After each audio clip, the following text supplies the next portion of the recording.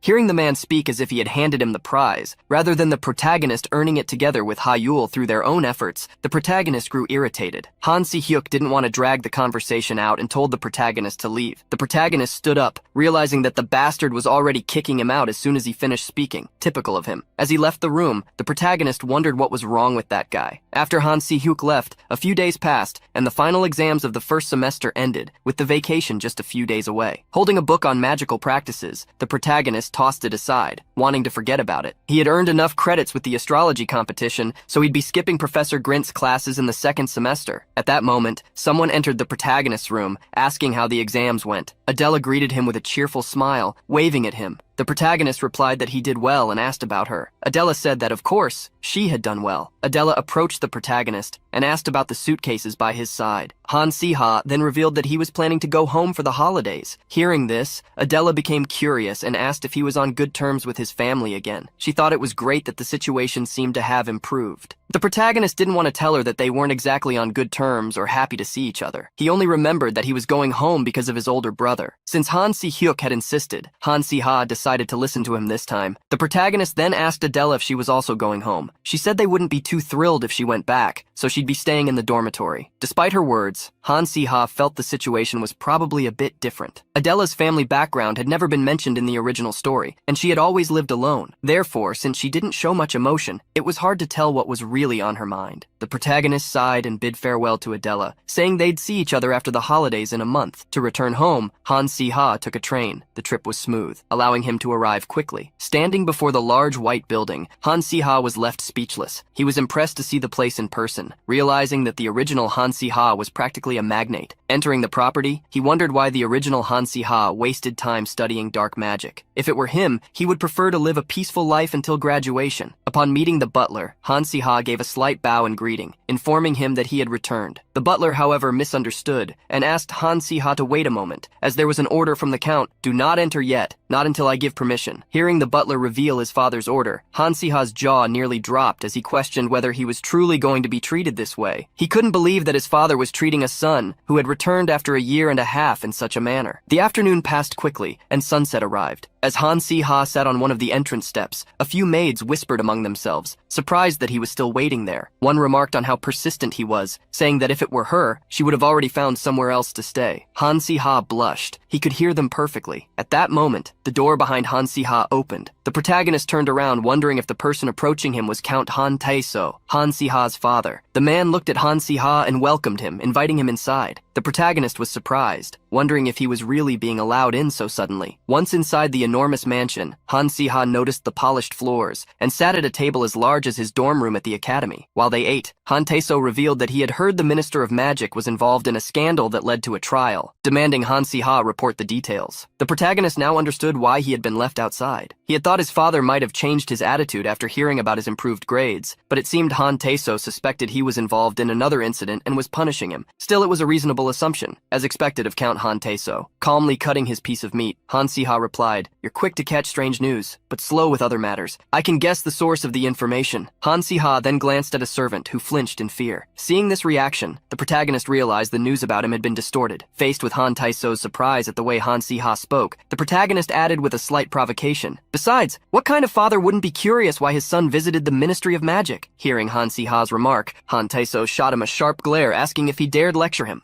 The protagonist shuddered slightly, realizing how intimidating that glare was. It wasn't surprising that people called Han Tae-so the bloodthirsty count. Deciding not to provoke his father further, he apologized for disappointing him, but explained that he had attended an event at the Ministry of Magic. Han Tae-so grew curious about what Han Si-ha had done there, and the protagonist revealed he had participated in an event representing his school. He then asked a servant to hand a piece of paper to his father. Upon reading the paper, Han Tae-so suspected it was a lie. He trembled as he held the report card. First place in taming studies, first place in magic practice studies, and third place overall in the rankings. He questioned Han Si-ha, asking if this was really his report card or a forgery. The protagonist stated that he hadn't cheated and that it was incredibly difficult to cheat in practical exams. Furthermore, he mentioned that this was just the midterm report card and that he had performed even better in the finals. Han Tae-so began trembling, crumpling the paper in his hands. You actually did it. Si-ha, you've finally proven yourself?" In front of Han Si-ha, Han Tae-so began to cry. The protagonist was shocked, wondering if this reaction was purely due to his improved grades. Han Tae-so continued to cry while a servant placed a blanket over his shoulders. "It was about time you truly grew up. I'm so proud." Faced with this situation, Han Si-ha was stunned. He questioned whether this type of reaction was the tragic collapse of a character. After seeing the report card, Han Tae-so's attitude completely shifted. Not only his, but also the servants, who had previously ignored Han Si-ha. Now, they looked at him cautiously. He would no longer have to hear that he was a child abandoned by the family. Han Tae-so's support would lay a strong foundation for his future. 2 days later, Han Si-ha had to admit that Han Si-hyuk had been right this time. He needed to return to the family estate for this vacation. While sitting for tea with his father in the garden, Han Tae-so asked if there was anything he wanted to learn. The protagonist thought for a moment and suggested learning about taming. Instantly, Han Tae-so ordered a servant to prepare 10 horses. Then, he asked if Han Si-ha needed anything else. The protagonist was surprised, but then replied that he would need some high-quality gemstones, crushed as finely as possible. Han Si-ha realized it was time for Terra to hatch, so he needed to prepare its food. Adjusting the temperature with precision, Han Si-ha humbly completed the preparations perfectly. With everything ready, the hatching process wouldn't be difficult. He spent time with the egg, reflecting on why it was rated as grade A. A patera had weak combat abilities but was excellent for transportation, and once tamed, it became incredibly loyal. However, terras were harder to tame than dragons, which showed there was much more to consider than Han Si-ha had imagined. The protagonist had read that a newly hatched terra would take 1 or 2 weeks to tame, a fairly long time. The book also warned that an untrained terra could be destructive. As Han Si-ha read, the egg began trembling, catching his attention. Noticing the shaking, Han Si-ha approached, concerned that it might be hatching. The tremors grew stronger, increasing Han Si-ha's worry. In the next moment, the egg began to crack. With the first fractures, an explosion occurred, engulfing the entire room in smoke. Han Si-ha coughed, waving away the smoke while gripping his wand. The protagonist wondered how he had managed to receive a Class A monster. At that moment, he saw a baby Terra crying while hovering in the air. Han Si-ha had cast a golden spell that surrounded the baby monster to prevent it from escaping. The Terra demonstrated its nature as a monster, showing an instinct to flee as soon as it hatched. Restrained by the magic, the baby Terra cried even louder than Han Tae-so had upon seeing his son's grades.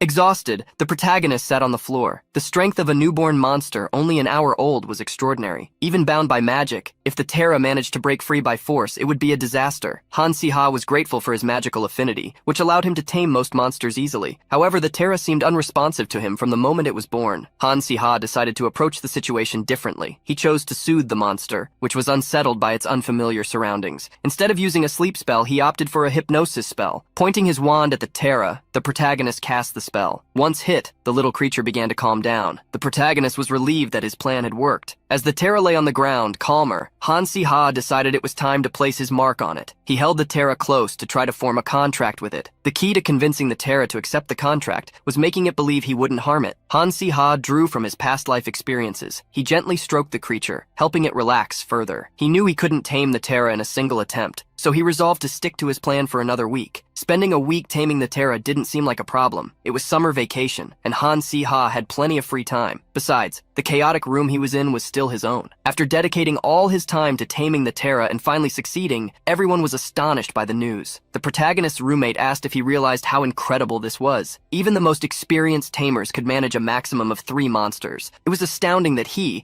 a second-year student, had already tamed 2, one of them being a Terra, a creature notorious for being impossible to tame as a baby. The protagonist asked his roommate to calm down, reminding him they had come together for a different reason. Standing before a large sphere, the roommate recalled their purpose for being there. They were about to enroll in their courses. Even though they were there to register for their courses, one was too excited to keep the news to himself. He asked Han Si-ha if he could share it with others. Han Si-ha expected no less from an informant and gave Wan permission. In return, the young man handed something to the protagonist. Han Si-ha was surprised because what he received was a timetable. It was a carefully crafted arrangement, accounting for free periods and including only classes from highly rated professors. Curious about how Wan had managed to create such a masterpiece, Han Si-ha gave him a thumbs up, thanking him for the schedule. Wan returned the gesture with a wink, wishing them success. Coincidentally, there was quite a crowd at the location, even so early in the morning. This suggested that registering for courses wasn't an easy process. At Ardell Academy, course registration takes place on a specific date and time. Students must gather at a place called the Magic Center. The process involves finding a registered location with its own unique magical circle, drawing their own magical circle to complete authentication and log in, and then proceeding with registration. The problem was that the location of the Magic Center varied. The day before registration, Han Si-ha received a voice message. Hello? Hey, you know tomorrow is registration day, right? Not all magic centers are the same. Some have strong magical flows and others don't. Fortunately, I heard from a senior about an amazing spot with a great flow. Let's meet there. This race to find the best magical flow could be compared to looking for a spot with strong Wi-Fi in modern times. When Han Si-ha arrived at the location, he realized the magical flow was indeed quite strong. The reason for all the fuss around course registration this semester was simple. Nobody wanted to end up with Professor Grint.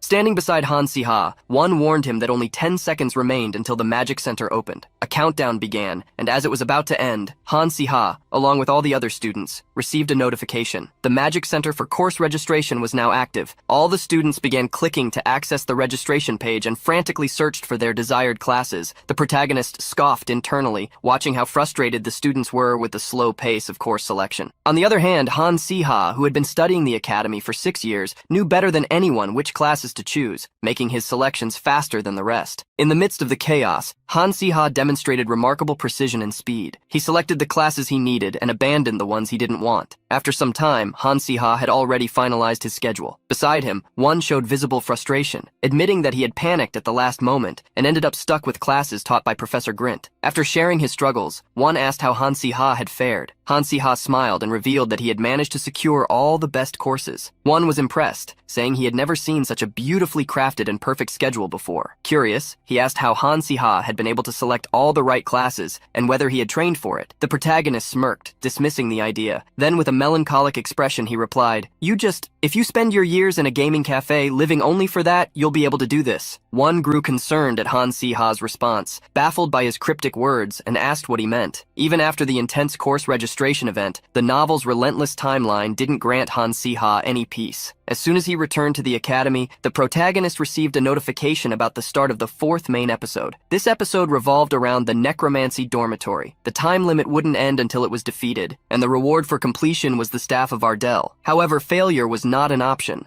Han Si-ha recalled that the necromancy dormitory incident involved students from the necromancy department falling under the influence of dark mages and summoning skeletons on the academy campus. Originally, this episode wasn't supposed to occur for at least another 2 years, but apparently frustrated by their previous failures, the dark mages were accelerating their plans. In the original story, this incident was marked by heavy casualties, which had left Han Si-ha incredibly tense when he first read about it. However, fortunately, learning divine magic while studying theology came in handy. Moreover, Han Si-ha now had heroes with strong savior complexes on his side. They would help him resolve the situation with ease. Thanks to this combination, Han Si-ha was able to secure a decent reward as well. The fourth main episode concluded quickly, and Han Si-ha received the Staff of Ardell, a staff emitting a strange aura. The staff was quite durable and could help the caster use more than 2 spells simultaneously. However, it is at the moment when people let their guard down that they become blind. The protagonist, while looking at the information for one of his classes, was surprised. He was incredulous upon seeing the name of the professor for the basic flight skills class. The professor's name was Grint Butler. Han Si-ha held his head in his hands, wondering why this was happening. He had worked hard to avoid that professor, yet suddenly he was assigned to one of his classes. This caused Han Si-ha to shout in frustration. One, observing the protagonist's reaction, commented with Basil that he seemed lost again. No matter how the main episode unfolded, or how Han Si-ha's temperament fluctuated, time passed quickly. Thus, trains transported the students to the camp. This was a traditional event held at the Academy Ardell for second-year students. It was a program where they traveled outside the Ardell Empire with seniors. Simply put, it was like a school trip, and its usual theme was survival. The location for this year's camp was the Keisha Plains, a place dominated by greenery. Han Si-ha sighed upon seeing that they had been thrown into a mountainous area where they were supposed to survive. He felt like he was part of a YouTube survival program. As he carried his luggage, the protagonist heard someone announce that once they had disembarked from the train, they needed to gather. The professors likely created this system so that the 2 classes could interact and grow together, but in reality, this rarely happened. Second-year students had to complete certain missions given to them, while older students would evaluate their progress. Points would be added to their grades, with a significant bonus, so they couldn't ignore this program. This meant that this was the perfect setting for seniors to mistreat juniors. Straight away, a senior ordered everyone to stand, warning that if they didn't want their grades to drop, they needed to move quickly. The senior introduced himself as Kasan, a third-year student. He looked down on the second-year students as he spoke, saying, "I heard rumors that second years were incompetent, but I didn't expect them to be this bad. Traditionally, when we arrive at camp, juniors should prepare blankets for seniors and offer survival food kits." Hearing this, Adela questioned Kasan, pointing out that they needed to survive on the food kits for several days, asking what they would eat if they gave the food to the seniors. Kasan stepped forward towards Adela, telling her to be quiet, stating that in his time, things were done that way. He questioned how she dared to challenge a senior, and said that such behavior was completely unacceptable. Kasan then pointed at the students in front of the group, ordering them to hand over all their food and any useful items in their backpacks. The students were frightened and went to their bags, complying. Kasan smiled upon seeing their obedience and commanded everyone to move quickly, saying they should have acted this way from the start, or else their grades would be lowered or they would be sent home. Hearing this, Han Si-ha began to get irritated, and Kasan noticed that Han Si-ha wasn't following his orders, standing calmly the entire time, and questioned him. "You refuse to do what I said? Do you think third years are a joke?" Hearing such a question, the protagonist smiled. "Yes, I do." Kasan was surprised, not expecting such a response. The protagonist looked at him with a mocking expression, correcting his words. "I didn't exactly mean that, it's just that the way the senior acts is a bit comical." Han Si-ha knew that the third-year student wasn't truly a bad person, nor did he have any reason to bully his juniors. However, this year, the second years were extraordinary. Clearly, all the main characters of the novel were in their second year. The strangeness of facing those exceptional children likely irritated Senior Kasan. The third year gritted his teeth, questioning if he had heard wrong, asking how Han Si-ha dared to be so arrogant. Recognizing who the protagonist was, he commented that the academy had been talking a lot about him lately, the guy who crawled on the ground during his first year and barely passed, now acting as if he were grand and powerful. Kasan began to laugh, asking what Han Si-ha was doing, if it was because of his family, and if, after being abandoned and returning home, his father was treating him well. The protagonist seized that phrase and responded that his father was treating him so well that he wouldn't forgive Kasan for speaking that way. Kasan grew enraged at hearing this, but Han Si-ha continued. "Now that you've mentioned it, before the camping trip, the director called me separately. He said teamwork was the most important thing during the trip, but the actions you're taking now threaten teamwork. This is a vague situation that I don't know how to judge. When I return, and clearly when we all return, the dean will call me again. What should I do when that happens?" Faced with Han Si-ha's veiled threat, Kasan's anger peaked. Calling him a bastard, the senior advanced toward the protagonist, hand open, attempting to grab him. However, at that moment, something moved quickly. The small red dragon leapt forward, biting Kassan's hand, causing him to scream. Hansiha grabbed the furious Basil, who glared angrily at the bastard who attacked his master. Seeing Kassan's wounded hand, they immediately sent him to the medical department. Kassan turned away, leaving, but not before issuing a warning. If he ended up with a scar on his hand, he would seek revenge. The protagonist petted Basil's head, internally mocking Kassan. The other second-year students approached the protagonist, asking if they should pack up their things. Hansiha took charge, instructing everyone to retrieve their supplies and return to the tents. In the third year's tent, Kassan vented threats against the protagonist. Nearby, a student asked if he had gotten into a fight with Hansiha, stating that being rude was one thing, but going too far could be dangerous, as he had heard that Hansiha was quite skilled. He then urged Kassan to stop sulking and help him, as, despite being the supervisor, distributing supplies to the second years was quite irritating. Kassan originally didn't want to simply let Hansiha succeed, but as he looked at the backpacks that Leveni was organizing, he asked if they were from Hansiha's group. Leveni confirmed they were, asking what Kassan was planning. The young man gave a malicious smile as he picked up one of the backpacks, stating that Hansiha needed a lesson for being arrogant and couldn't be allowed to disrespect the seniors. He then asked if, since Hansiha was so incredible, he wouldn't be able to survive without food and water. Seeing Kassan removing supplies from the backpacks, Leveni became concerned, asking how 5 people could survive with just 1 bottle of water, wondering if Kassan had lost his mind. In response, Kassan questioned if he was siding with the second years. Leveni expressed his continued concern for the lack of supplies, but Kassan dismissed it, stating that this was his opinion and that arrogant people should taste the bitterness of hardship. After sabotaging Hansiha's group's supplies, Kassan wished for them to face difficult times. The next day arrived, and from then on, the students needed to survive for 6 days without any incidents to pass the mission successfully. If they sustained serious injuries or gave up and returned to base, they would fail. Entering the forest, Hansiha's group paused after some time. One asked the group if their supply backpack didn't seem a bit light. Opening the backpack, they found only a water bottle, a rope, a photo stone, and an absorption stone. Seeing this, Hansiha grew irritated, asking how they were supposed to survive for 6 days with just that. He smiled wryly, realizing that this had happened because of him. Beside him, Adela commented that every time she got involved with him, they ended up facing difficulties to the point where it didn't feel like a coincidence anymore. Hearing this, the protagonist asked her not to speak like that, reminding her that she had already benefited greatly from him. With the group, Natalie changed the subject, trying to motivate them, asserting that they should give it their best. One also tried to stay positive, saying at least they already knew each other well. The group continued forward, coming across 2 paths. There they wondered which one they should take. Hansiha wanted to go left, which made one question why he was being indecisive, asserting they should be careful as they didn't know the terrain. However, Hansiha claimed that, in fact, he knew the place. The protagonist kept the secret that Professor Wernest had called him and explained a few things. Thus, he mentioned that he had read a book about the place because he was interested in the region. Natalie cheered at hearing the protagonist, while Wu praised him for always being well-informed about random topics. Hansiha thought everything would go smoothly, but after advancing almost until sunset, someone asked the others if they were also feeling dizzy, as they began to feel like they were walking in circles. Another member of the group stated that they weren't sure, but both the grass and trees seemed oddly similar. Hansiha found this a bit strange. He had heard that going left was the fastest path, and thought Professor Wernest wouldn't lie to a student like that. This made him wonder what was happening. Back at the tent, someone was deeply concerned. Leveni questioned Kassan if he had removed the monitoring stone from Hansiha's group's backpack. Seeing the stone in Kassan's hand, he tried to claim he hadn't done it intentionally. He clenched his teeth, realizing he had done so while removing the group's food. He began to sweat, saying he didn't want the group to get lost. Leveni was worried, asserting that the monitoring stone was the bare minimum safety device, and it was the reason students could survive at the camp. Without the stone, they couldn't be located for help if needed. Leveni wanted to know what they would do. Kassan became irritated, asking what Leveni expected him to do. He started trembling, trying to argue that the group was strong enough to manage returning on their own. He couldn't risk going there and revealing they had messed up, as that would be extremely embarrassing.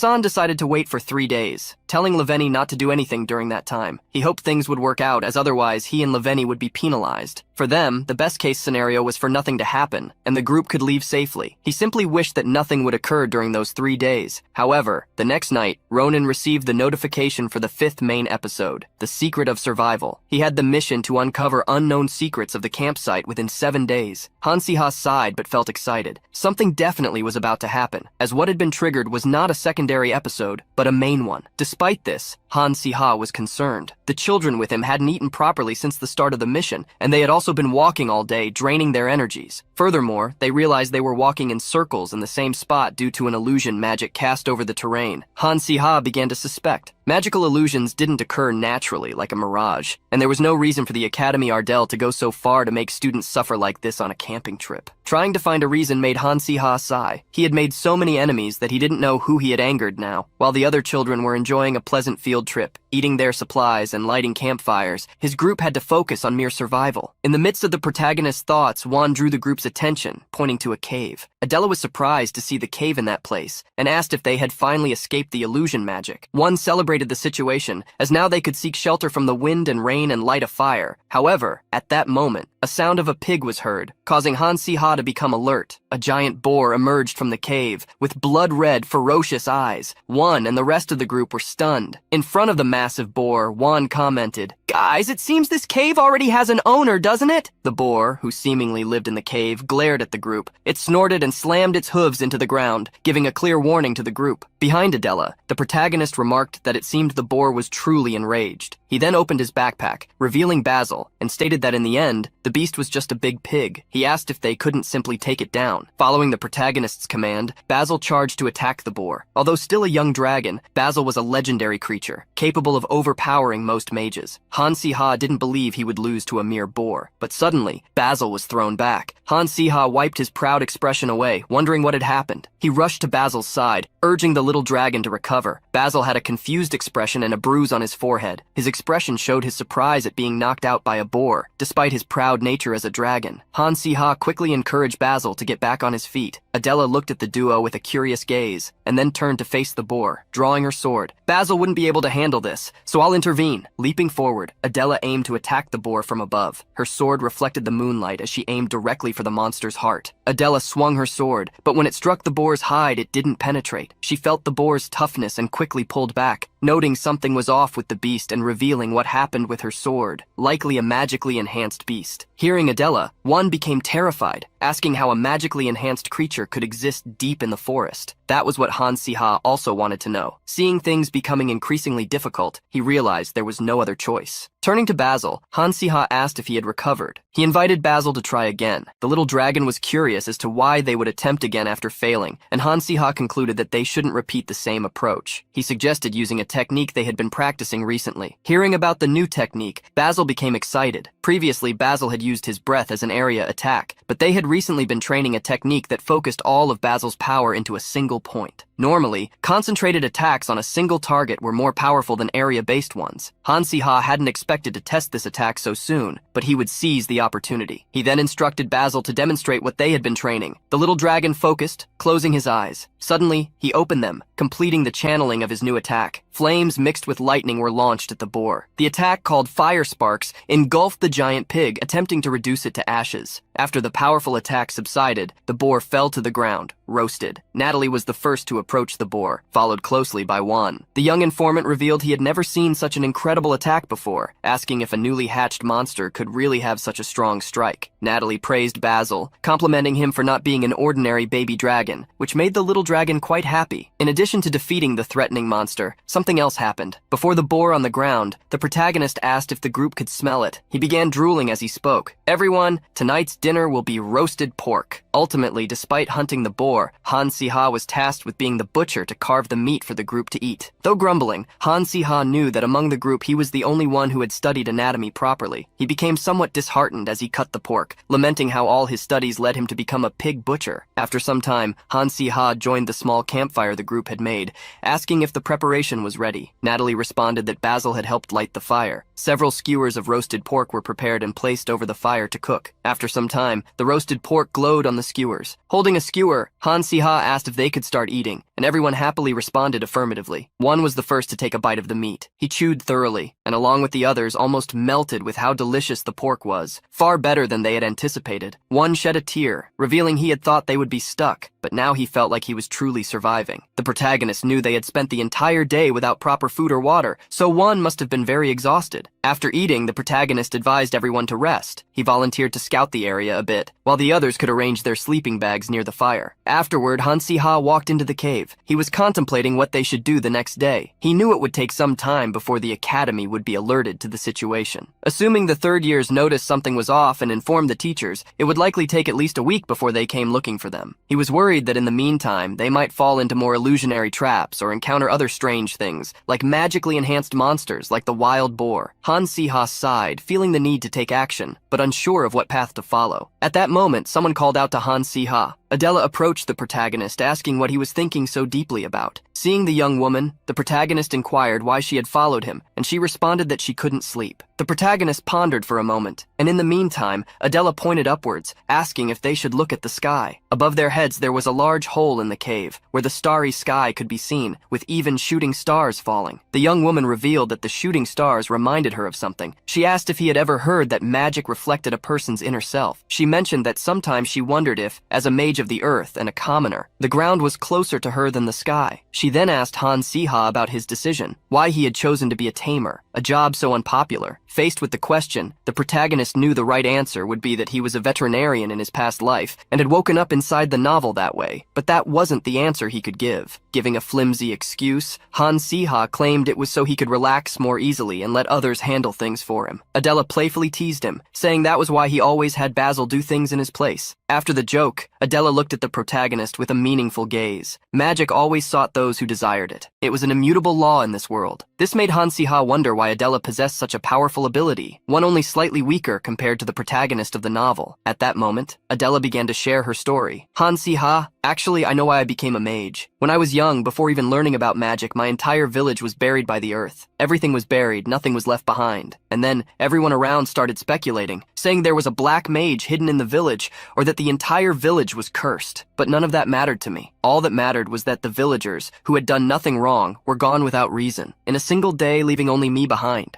Now, Han-Si-Ha felt that the pieces of the puzzle were finally falling into place. Why Adela had never mentioned her family in the original story, why someone like her had no home to return to during academy breaks, why she devoted herself to training alone, and why she had no other choice, but it seemed she was far too impatient to reach her goals. The protagonist was about to offer his support to the young woman, when suddenly he heard a cracking sound. He looked down and noticed a crack forming beneath his feet. The fractures began spreading rapidly under him and Adela, while bright lights shimmered, covering nearly the entire cave floor. The ground beneath the pair gave way, causing both to fall. Han-Si-Ha got to his feet, still a bit dizzy. In front of him, Adela, who had already stood up, commented on the lights they had seen before falling. The protagonist found them oddly familiar and quickly remembered where he had seen them before. He asked Adela if she remembered the strange note Li Han had found in the secret passage, noting that the lights resembled the ruins of that place. Adela was startled, recalling how Li Han had discovered such a thing while searching for traces of black mages at school. Instantly, the two realized what was happening. They looked around and quickly spotted one of the cubes embedded in the chest of a stone golem. Han-Si-Ha reached out to grab the cube. At that moment, the golem shuddered slightly, alerting Han-Si-Ha, who feared the creature might now awaken. Adela hoped that wouldn't happen, but to her dismay, the golem began to move. Han-Si-Ha couldn't believe their luck. First a wild boar, and now a golem. He revealed to Adela that he didn't think they could win the fight, asking what they should do. The young woman quickly told him to stop overthinking, come over, and grab her hand. Han-Si-Ha blushed at her sudden request. Adela firmly gripped her wand, asking if he still didn't understand. Then she grabbed his hand herself, declaring they were escaping. At that moment, the ground beneath them rose rapidly, propelling them back to the cave they had been in. Before they could fully reach the cave, they ended up hitting their heads on the ceiling, but they managed to escape successfully. Han-Si-Ha commented that the stone rocket was beyond what he expected, questioning how Adela managed to make them hit the ceiling when there was a hole in another part of it. Seeing him complain, Adela reminded him that she had saved him. As the golem continued shaking the cave, Adela revealed her thoughts to the protagonist, stating she had considered the worst-case scenario. A golem awakened from a long slumber because its territory had been trespassed, crushing everything in sight without restraint, leaving the cave on the verge of collapse. The two began running out of the cave while Ronan commented that her story sounded quite realistic. As they fled, the pair came across Juan and Natalie near the campfire. Seeing them, Juan asked what was going on and why the ground was shaking. Han-Si-Ha quickly responded that there was no time to explain and urged them to leave immediately. Along the way, Adela stopped everyone, reminding them that they couldn't just keep running. as they were still under the influence of illusion magic. Worried, Juan asked what her suggestion was. Adela had a determined look as she asked if there was any option other than facing this new challenge. She tried to stay calm, reassuring herself that the golem should be slower than they thought. Turning to face the golem charging toward them, she cast a spell, Stone Rush, hurling rocks at the monster. The stones flew quickly and struck the golem, but Adela soon realized that her attack hadn't even scratched it. She asked aloud what they should do since she couldn't inflict any physical damage on the creature. Hearing her, Han Si-ha had an idea. He thanked Adela, who was surprised since she didn't feel like she had done anything special. Han Si-ha revealed that her words had sparked a hunch. If Adela's power was ineffective, then Basil's power would likely be irrelevant as well. A golem strengthened by layers of magic wouldn't be harmed, not even by a firestorm. Han Si-ha called Natalie to assist him. Hearing her name, Natalie was startled, saying she couldn't create powerful attacks like Adela's. But the protagonist reassured her, saying it didn't matter. What was important was her strong compatibility with water magic. He asked her to simply give the golem a good soak. Adela was shocked and questioned whether Han Si-ha was thinking clearly, pointing out that stone and earth monsters had strong resistance to water magic. The protagonist assured her that it would be fine, asking her to trust him. Meanwhile, Natalie drew her wand. Following Han Si-ha's plan, Natalie cast Aqua Blast. The blast of water poured down on the golem, soaking it as if it were just enjoying a refreshing shower. This led Natalie to question whether that had really worked. Han Si-ha thanked her for the excellent work, and at that moment, he summoned his new companion, Klusti. The patera chirped briefly, flapping its wings as it faced the golem. Klusti's gaze radiated confidence, and a golden glow emanated from its eyes. Adela shielded herself, asking what this sudden glow was. In that moment, a cold wave spread across the cave entrance. The wet golem was completely frozen by the Terra. Han Si-ha now had a new motto. If you can't break it, then freeze it so it shatters. The stone golem cracked and shattered into dozens of ice cubes. It was a simple principle. Water expands when it freezes. No matter how hard the rock was, it would break under rapid freezing. The protagonist expressed his relief that his method had worked, but as he spoke, he suddenly collapsed. The group grew alarmed at seeing what had happened to him. They rushed to his side, asking if he was okay, and he reassured them that he was fine. He had just overexerted himself using too much magic. At that moment, Adela alerted the group that she had heard footsteps nearby.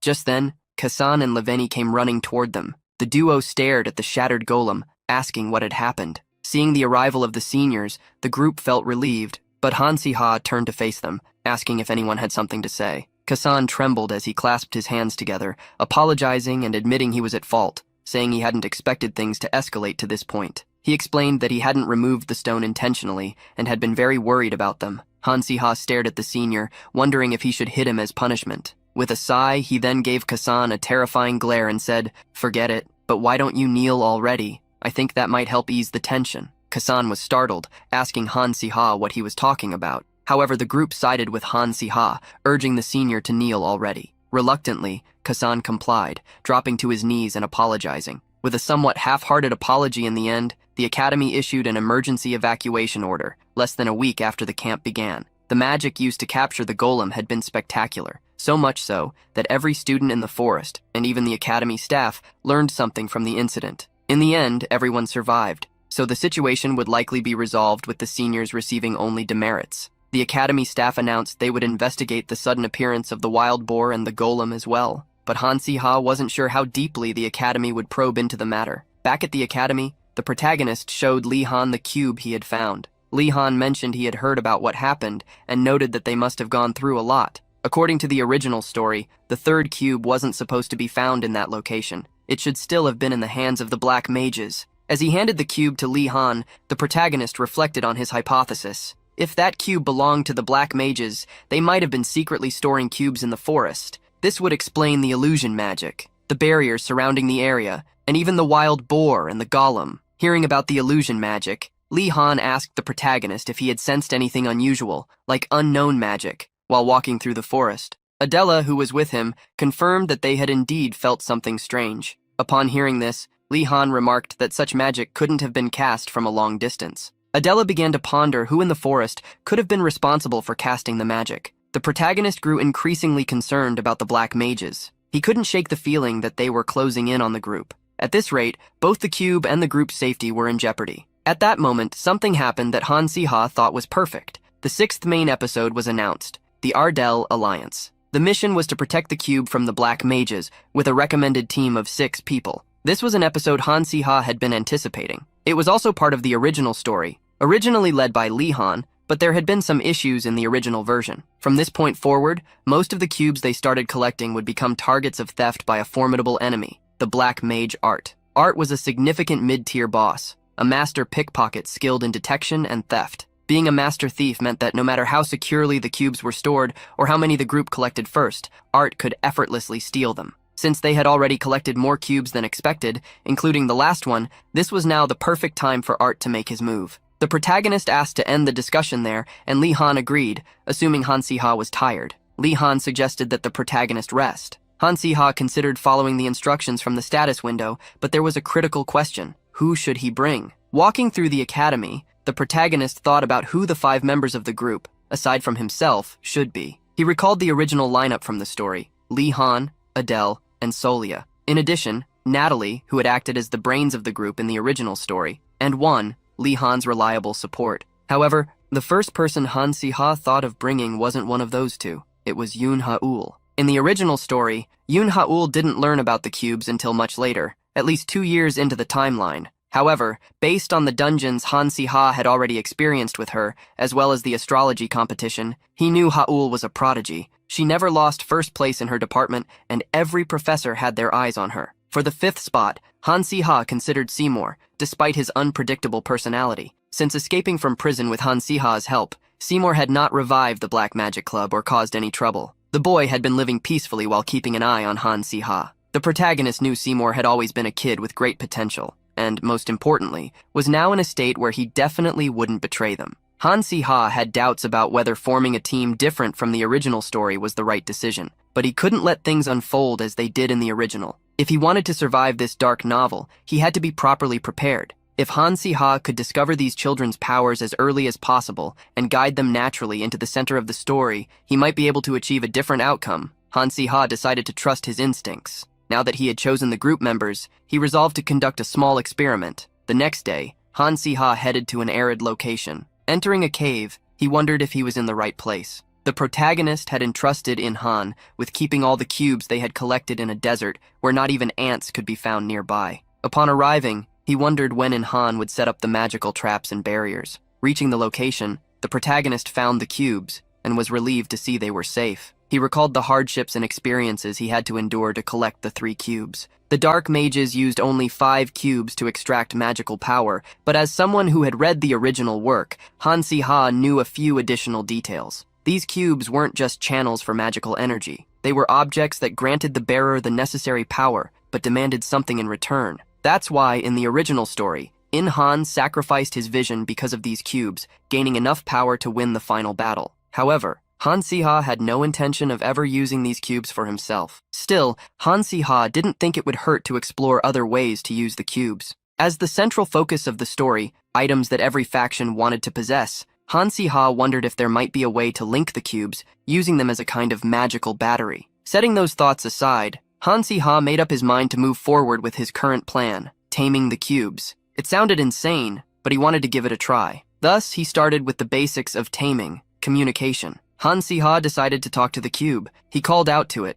but there was no response. Feeling embarrassed, Han Si-ha dropped to his knees. His plan had failed, and it was obvious that it wouldn't work. However, his pride as a tamer wouldn't let him give up. The foundation of a tamer was conversation. That was the first line of the first chapter in the basic guidebook for tamers. Han Si-ha tried again, asking the cube to respond. Yet, there was no reply, obviously because the cube was like a rock. Thinking for a moment, he recalled that his bond with Basil had grown when he gave it a name. Basil also seemed happier after being named. Determined, Han Si-ha decided to name the cube in front of him. Stammering slightly, he said, "Skeet, square." He thought it was a fitting name given the cube's shape. When there was no response, Han Si-ha sighed, wondering what he was doing with his life. He felt like he was pushing beyond his limits. But then, a notification appeared. Above the cube, a window indicated that their friendship had increased. Seeing the notification, Han Si-ha was dumbfounded. He couldn't believe his plan had actually worked. Around the cube, multiple notifications began popping up one after another,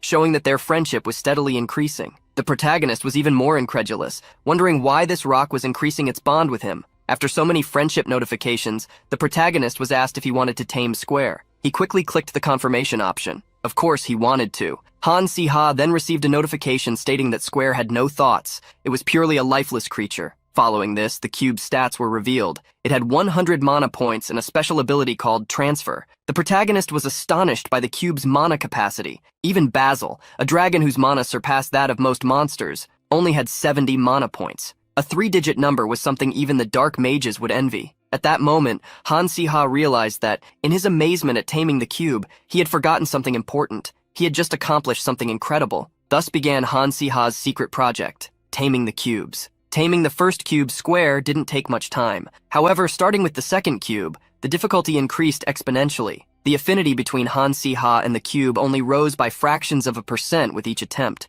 Standing before the cube, the protagonist sighed at how long the process was taking, but he didn't want to complain. With Basil, Clusti, and now Square under his mentorship, Han Si-ha had surpassed the average number of tamed creatures for tamers in the kingdom. If Han Si-ha were to complain about the difficulty, many tamers across the world would probably curse him, so he decided to remain calm and patient. The cube Han Si-ha was now taming was called the Void Cube. After taming the first cube, he noticed that each one had a unique special ability. The Void Cube, for instance, had the ability to create spaces by expanding mana. Simply realizing that the cubes were more than mere mana amplification items was a significant advantage. Taming them had proven to be an excellent resource. Han Si-ha then decided to keep the Void Cube with him, wherever he went to increase their affinity. While still creating a resistant body to protect the cubes, there was no telling when or how one of them might be stolen. It seemed safer to keep at least one cube close. As he made his decision, Han Si-ha's attention was drawn to someone. He then recalled that Basil had recently acquired a new ability,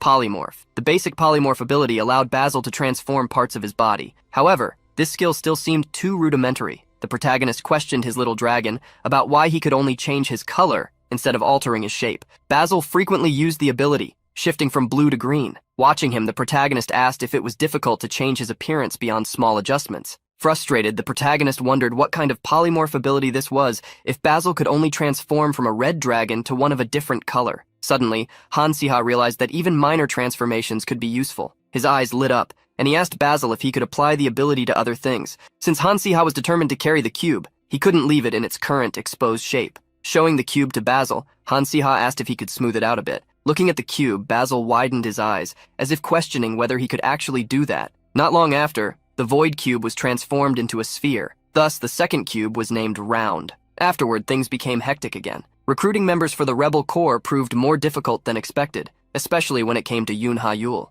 The protagonist thought she would accept the offer since she was a good person and had a strong bond with Lee Han. However, she made strange comments about seeing a bad omen and not wanting to stay near him, making convincing her quite exhausting. In the end, Han Si-ha celebrated when she agreed to join the group. Seymour, as expected, accepted Han Si-ha's proposal without much resistance, perhaps because he saw joining the group as a way to redeem his past. With that, Han Si-ha succeeded in completing the 6th main episode. As time passed, the leaves on the trees turned orange with the arrival of autumn. While the protagonist was reading a book on the academy campus, someone approached him and asked what he was doing. Seeing Natalie approach, the protagonist revealed that he was reading a book he had borrowed from the library. However, as he spoke, he was taken aback. The girl was carrying a kitten with her. Natalie showed him the adorable kitten, explaining that she had found it hiding from the rain near her house on her way home. She said the kitten reminded her a bit of Basil, so she couldn't leave it behind and decided to take it home with her. Looking at the cat, Han Si-ha wondered how it could resemble Basil when they weren't even the same species. He then speculated that the concept of pets might not exist in this world, and that cats and monsters born from eggs might be viewed similarly. Holding the kitten in his arms, the cute little creature clung to Han Si-ha. Natalie was surprised, saying it seemed the kitten liked him, as it had taken her several days to get the kitten to warm up to her. She then asked if this happened because Han Si-ha was a tamer, and he confirmed that it was a possibility. Noticing the book on Han Si-ha's lap, Natalie asked if she had interrupted him and inquired about what he was reading. The protagonist replied that it wasn't schoolwork or anything important, just something he was reading for fun. In truth, he had picked up the book because he wanted to learn more about the artifacts of this world to better handle the cubes. He sighed a little, as many of the books were far too advanced for a beginner like him. As Han Si-ha talked with Natalie, the kitten jumped to the ground and then lay down at their feet. Natalie glanced at the book and asked if Han Si-ha enjoyed the subject, commenting on how complicated it seemed. The protagonist agreed it was indeed complicated, admitting that it was so difficult he could barely understand anything. Noticing his struggle, Natalie asked if he needed help. She pointed at the book, and explained that the page he was looking at was a broom classification chart. This explains how you can create a broom for specific purposes. The long ones are for domestic use, the small ones are for sports. Hearing her explanation, Han Si-ha was impressed. Natalie smiled at his praise, saying that her father had helped make a broom in the past. Han Si-ha was stunned and immediately asked if she had created artifacts before. He couldn't believe that an artifact expert had been so close to him this entire time. Natalie explained that the items from the earlier chapters weren't too hard to make, as they were basic artifacts. She pointed out various sections in the book, such as enchanted wand artifacts or effects for daggers, ending with a particularly expensive potion. As they flipped through the pages, Han Si-ha noticed one without a title, but it clearly talked about the cubes. He thought that no matter how much Natalie knew about artifacts, she shouldn't know about the cubes. But at that moment, he was shocked by her comment. Wow, this page is about the cubes? The protagonist immediately asked if she knew about the cubes. Realizing his mistake, since he was supposed to pretend he didn't know about them, he quickly covered his mouth. The cubes were still an unknown topic to the public, and students were supposed to know even less about them. In his moment of panic, he had accidentally revealed his own knowledge. Natalie admitted she knew about the cubes and asked how Han Si-ha knew about them, pointing out that very few people had that information. The protagonist deflected the question back to her, and as she held the book, she revealed the reason. Well, it's because my grandfather was one of the people who created them. The protagonist was left speechless upon hearing that Natalie's grandfather had created the cube. After sharing her part, she asked how he knew about it. Han Si-ha debated whether he should tell her the truth. In the original novel, Natalie was always portrayed as a good person. She was a minor character, occasionally helping the protagonist, but never directly tied to the main story. Because of this, he didn't believe she would misuse the cube. However, Han Si-ha couldn't be completely sure. He didn't want to overthink his next move because he urgently needed information about the cube. This meant he had to be honest from the start. He couldn't afford to lose this opportunity. I know about the cubes because I have one, he admitted. Han Si-ha's direct answer left Natalie stunned. She revealed that her grandfather had told her the cubes had been stolen and were being used somewhere. He had warned her to keep this information secret, which is why she had always been cautious about the topic. She wanted to know how Han Si-ha had managed to obtain one of these items. The protagonist realized there was no reason to hide what he knew from Natalie at this point. He recalled the 6th episode's mission and the fact that his group already had 6 members. Hoping that nothing would go wrong if he exceeded the participant limit, he made Natalie an offer. Natalie, I need your knowledge because the dark mages are after the cubes.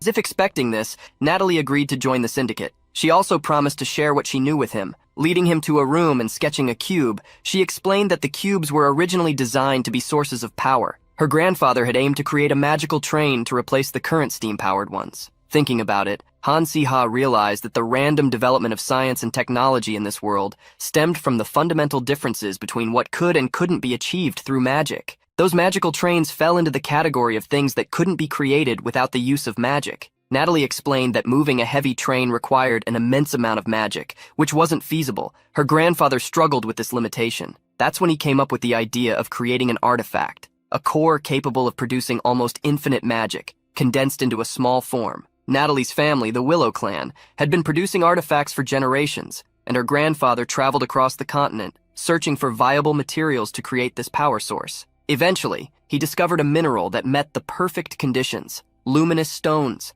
These stones were rich in magical concentration. It took a large number of luminous stones to create a single cube, but during the process, they discovered that depending on how the materials were combined, the cube could exhibit entirely different abilities. Hearing this explanation, Han Si-ha asked if that was how the cubes gained their unique powers. Natalie confirmed the protagonist's suspicion. However, she asked how he knew that, given it was a secret. Since Han Si-ha couldn't reveal that he had tamed a cube, he simply said he was guessing. Natalie continued, explaining that the original intention wasn't to give the cube's abilities. However, to control the cube, they ended up implementing restrictions and refining unique capabilities into it, though she didn't know the full details. She added that whenever magical formulas were added to artifacts, there was always a cost involved. Even for small artifacts, they had limits and required compensation from the user, like a staff, which always demanded a toll from its caster. The protagonist grasped the general idea of what Natalie was saying. He then recalled one of the cubes from the story, the cube of the living spirit. It had the incredible power to resurrect a being but required the user's life in exchange. Han Si-ha asked if, at the start,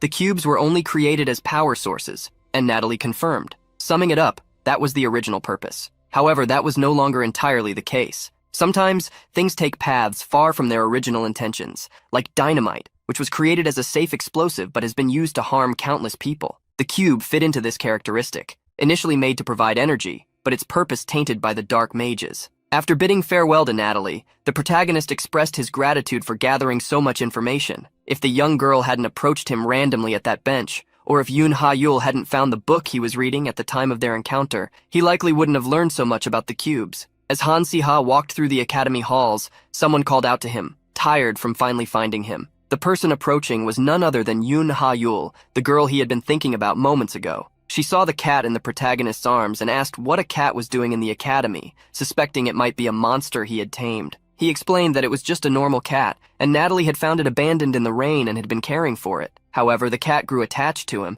and Natalie had asked him to look after it for a day. Hearing about Natalie, Yoon Ha-yul commented that the young girl had been quite busy lately. However, the protagonist clarified that just because she was a tamer didn't necessarily mean she was good with animals, though she truly was. Yoon Ha-yul stretched out her arms, asking to hold the little creature. The protagonist hesitated, saying that Natalie took a long time to tame the kitten and that it had become quite attached to him now. However, in the middle of his speech, the kitten jumped into Yoon Ha-yul's arms.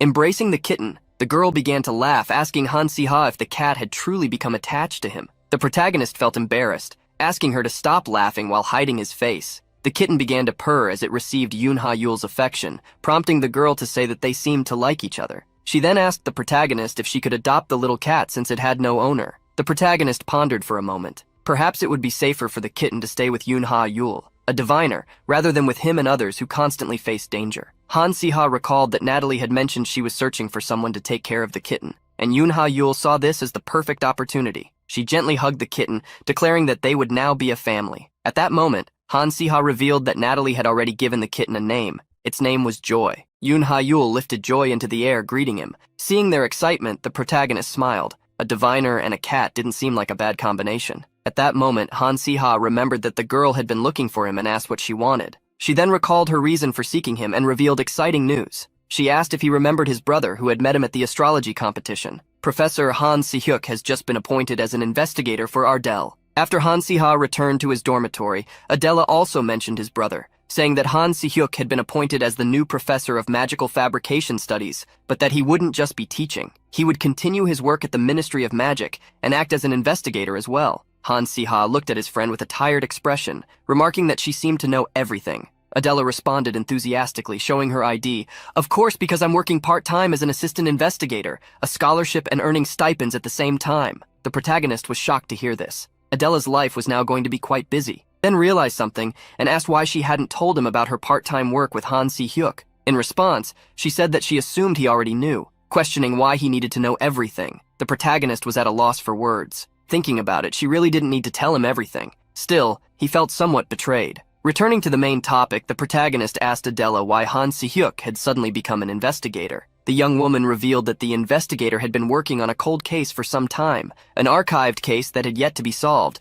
and that he would continue investigating it while teaching. Adela mentioned that Han Si-hyuk didn't reveal the case's name to her, saying it wasn't meant for students, but considering how long he had been investigating, it must be something very complex. At that moment, the protagonist heard a system notification. Looking up, he was surprised. A side quest had appeared, the archived case of Katablam. He would need to help Han Si-hyuk uncover the truth behind this case. In a room, some packages were still being opened. Meanwhile, the person in the room was looking over a list while sighing. Han Si-hyuk was analyzing information about the archived case of Katablam. Over a decade ago, a line of people had been mysteriously buried alive for unknown reasons. This unresolved case had become an obsession for Han Si-hyuk. He, the great professor of the Ardell Empire, as the people called him.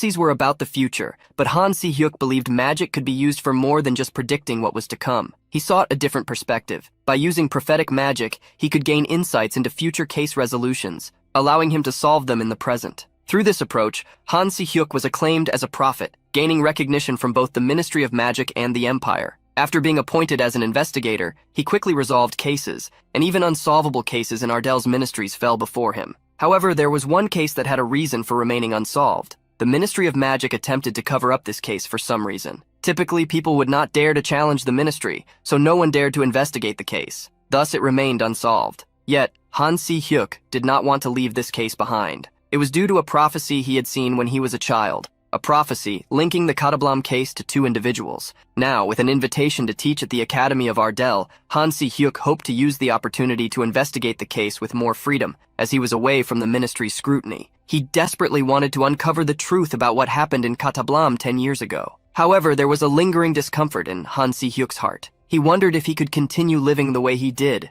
after discovering the truth about this case. Meanwhile, Han Si-ha reflected on this secondary episode. The main episodes followed the original storyline of the work. Most were related to the Black Wizards, with clear rewards and risks. However, the secondary episodes were different. Moreover, this particular secondary episode was centered around Katablam, the village to which Adela belonged.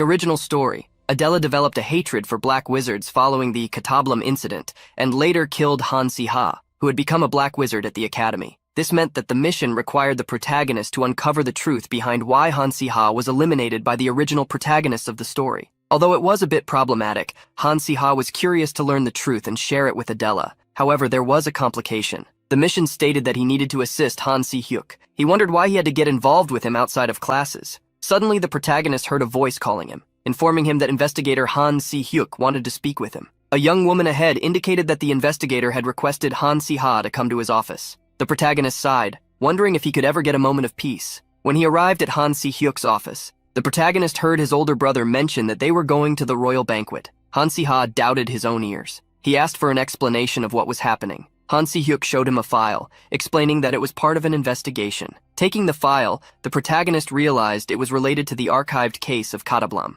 However, Han Si-hyuk stated that Han Si-ha didn't need to know the details. He was simply tasked with gathering information at the banquet, since Han Si-hyuk himself couldn't do so, being a public figure. Inquiring openly about a decade-old case could make him suspicious. Therefore, Han Si-ha was the ideal choice, legally considered his younger brother and the perfect assistant for the task. Ultimately, Han Si-ha saw this as a double victory, gladly accepting the secondary mission regardless. However, Han Si-ha became concerned and asked if the banquet his brother referred to was a formal event with festivities, dancing, and the like. Han Si-hyuk confirmed Han Si-ha's fears, warning him that as the banquet was organized by the imperial royalty, he should avoid drawing unnecessary attention. He also advised against causing trouble, including picking fights or grabbing the collars of others just because they annoyed him. Hearing such a lecture, the protagonist was incredulous, wondering what kind of image Han Si-hyuk had of him. After reflecting on his past actions, often against those in power, he realized he might deserve such a reputation. Later that evening, under the glow of mansion lights, a grand party was underway. The royal banquet had begun. Han Si-ha stood beside his brother. Though he initially felt uncomfortable in elegant attire, being in such a setting surprised him. Now, he truly felt as if he had been transported into a fantastical world. In the banquet hall, numerous people could be seen chatting and dancing enthusiastically. The banquet, hosted by the founder himself, was extravagant, far beyond what Han Si-ha could have imagined. The chocolate fondue centerpiece on one of the tables was a clear display of the event's opulence. Amid all the wealth and nobility, Han Si-ha, who had little experience in such gatherings, felt slightly out of place. The protagonist had spent most of his time locked in a room, focused on his studies. Even during his internship, he was isolated in the hospital, dedicating his time solely to learning. Lost in thought, Han Si-ha resolved to make the most of the opportunity now that he was there. Just then, someone recognized him. Turning around, he found himself face-to-face with Professor Bruce Miller, holding a glass of wine. The professor was surprised to see the young man, as this wasn't a place where academy students could easily gain entry. Curious, he inquired what Han Si-ha was doing there. Han Si-ha greeted the professor and explained that he was accompanying investigator Han Si-hyuk as an assistant to gain experience and assist in an investigation. The professor was astonished to hear about Han Si-ha's involvement in an investigation, impressed by his versatility. Intrigued, he asked what kind of case they were working on. Han Si-ha brought up the unresolved Katablam case and asked if the professor knew anything about it. Professor Miller thought for a moment, searching his memory, but admitted he didn't know much about the case. Han Si-ha had hoped to glean some clues from the professor, but realized that wouldn't be possible. Changing the subject, the professor asked if Han Si-ha was close to investigator Han Si-hyuk. Caught off guard, the protagonist hesitated but kept his composure. Without revealing they were brothers, he simply said that the investigator was someone he deeply respected. Professor Miller then offered Han Si-ha some advice. "You're a remarkable student, Han Si-ha, so let me share something. Prophets, by their very nature, often have darker sides.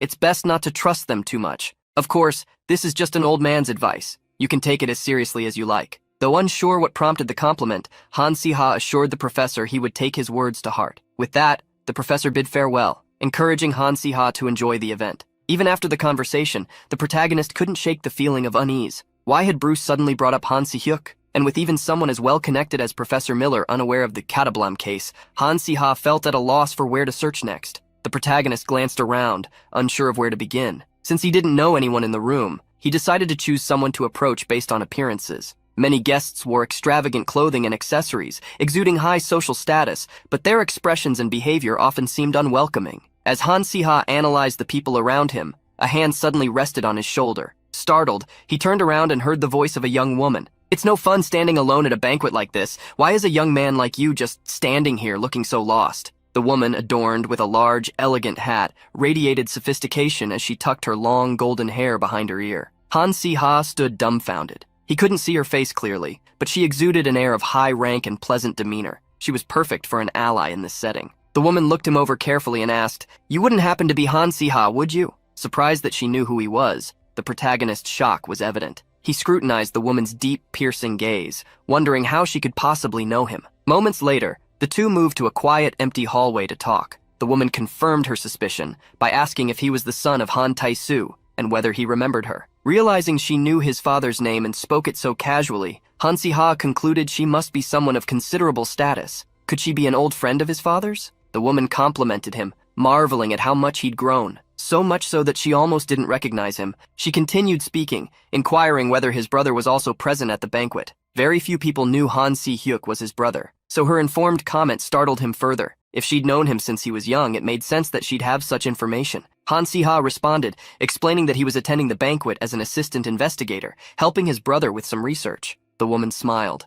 remarking that it seemed like a shame to focus on work at such a delightful party. Intrigued, she asked what kind of investigation he was assisting with. The protagonist revealed they were investigating the unresolved Catablam case. At this, the woman fell silent for a moment, the air around them growing tense as she clenched her hand discreetly. Breaking the heavy silence, Han Si-ha asked if she knew anything about the case. The woman hesitated before replying, "It's quite interesting that you, of all people, are asking me this." Han Si-ha realized he had hit a nerve. While he wasn't a prophet like Han Si-hyuk or Yoon Hall, human intuition was something he trusted deeply. The look in her eyes and her tone were those of someone who knew far more than she let on. Pushing further, he asked if he was personally involved in the case somehow. However, the woman crossed her arms and coolly replied that she didn't know. The protagonist tried to persist, pointing out that she had already hinted at knowing something, but he was cut off by the woman's cold voice. "Son of Han Tai-su, may I ask you a question? If the Empire had to choose between saving 1,000 commoners or saving you, a mere academy student who hasn't even graduated yet, who should they choose?"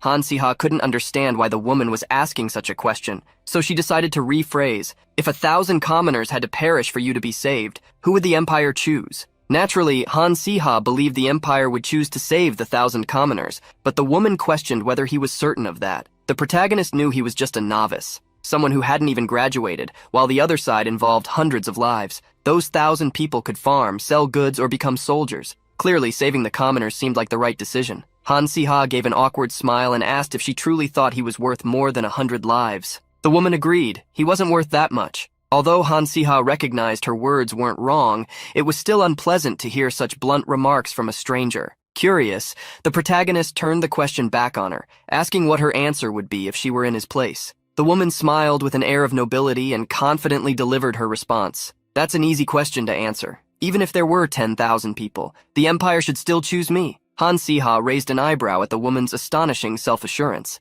She then decided to give him some advice. 1,000 lives mean nothing. You should drop this case for the sake of your future." The protagonist couldn't help but wonder why she kept emphasizing the number 1,000. Then it hit him. He remembered the details of the Catablam case, which had approximately 1,000 victims. He was stunned to realize that the woman knew this as well. With a superior gaze, the woman looked him up and down and said, "Your life isn't noble enough to justify the sacrifice of 1,000 commoners, but their lives held little value. If the sacrifice of 1,000 lives could stop the Black Mage, the Empire would naturally make that decision." Hearing this, Han Si-ha finally understood why Adela feared and resented the nobles so much. These people treated human lives as if they were nothing, like ants. For a moment, Han Si-ha had forgotten this reality, being in Ardell Academy, which was relatively free of class discrimination. The woman added that it wasn't worth Han Si-ha or his notable brother getting involved in the case, advising him to return his focus to his studies. However, at that moment, a cold atmosphere enveloped the protagonist. "That's revolting!" The woman was taken aback hearing Han Si-ha continue. "That's revolting.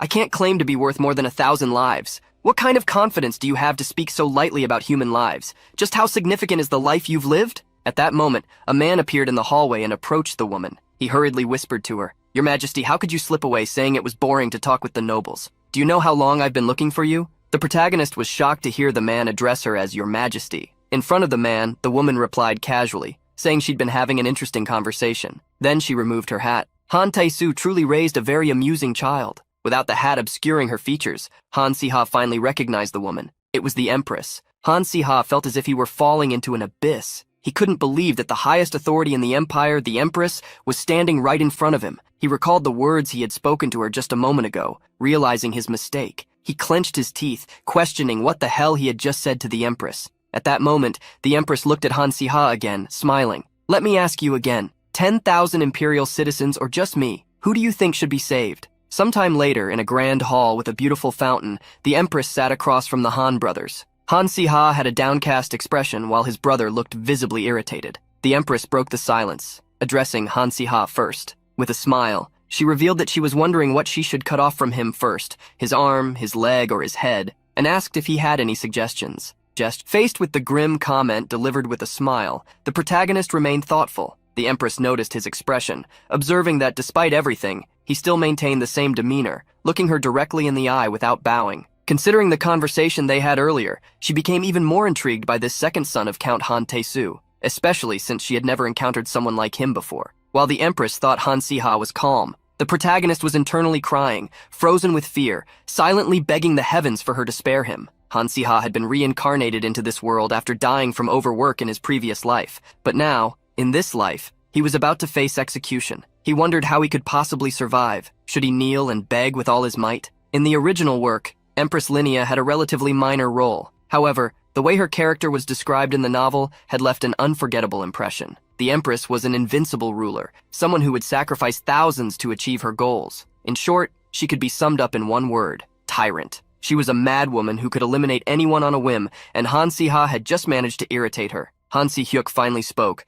apologizing for making such a request, yet treating his brother like a helpless child. Han Si-hyuk claimed he didn't know what disrespectful act Han Si-ha had committed, but pleaded with the Empress to give him just this one chance. The protagonist was stunned. Han Si-hyuk was usually someone who despised him, yet here he was, defending him to this extent. A single wrong word could cost Han Si-hyuk his life, but he was acting like a protective older brother. The Empress raised an eyebrow, questioning what kind of chance she should grant this child. Han Si-hyuk's voice was firm as he made his request. "Please execute him mercifully, without any suffering. Make it quick and decisive." The protagonist was livid, immediately taking back all the praise he had just thought about his brother. The Empress began laughing at Han Si-hyuk's words. She waved her hand, stating that she had no intention of harming Han Si-ha, at least not yet. In fact, she found him quite amusing. The Empress then instructed a servant to bring an hourglass. With the hourglass set on the table, she declared, "I'll give you 3 minutes. Convince me within that time that you deserve to live, son of Han Tae-soo." Han Si-ha gritted his teeth upon hearing the Empress's decision. He instinctively touched his neck,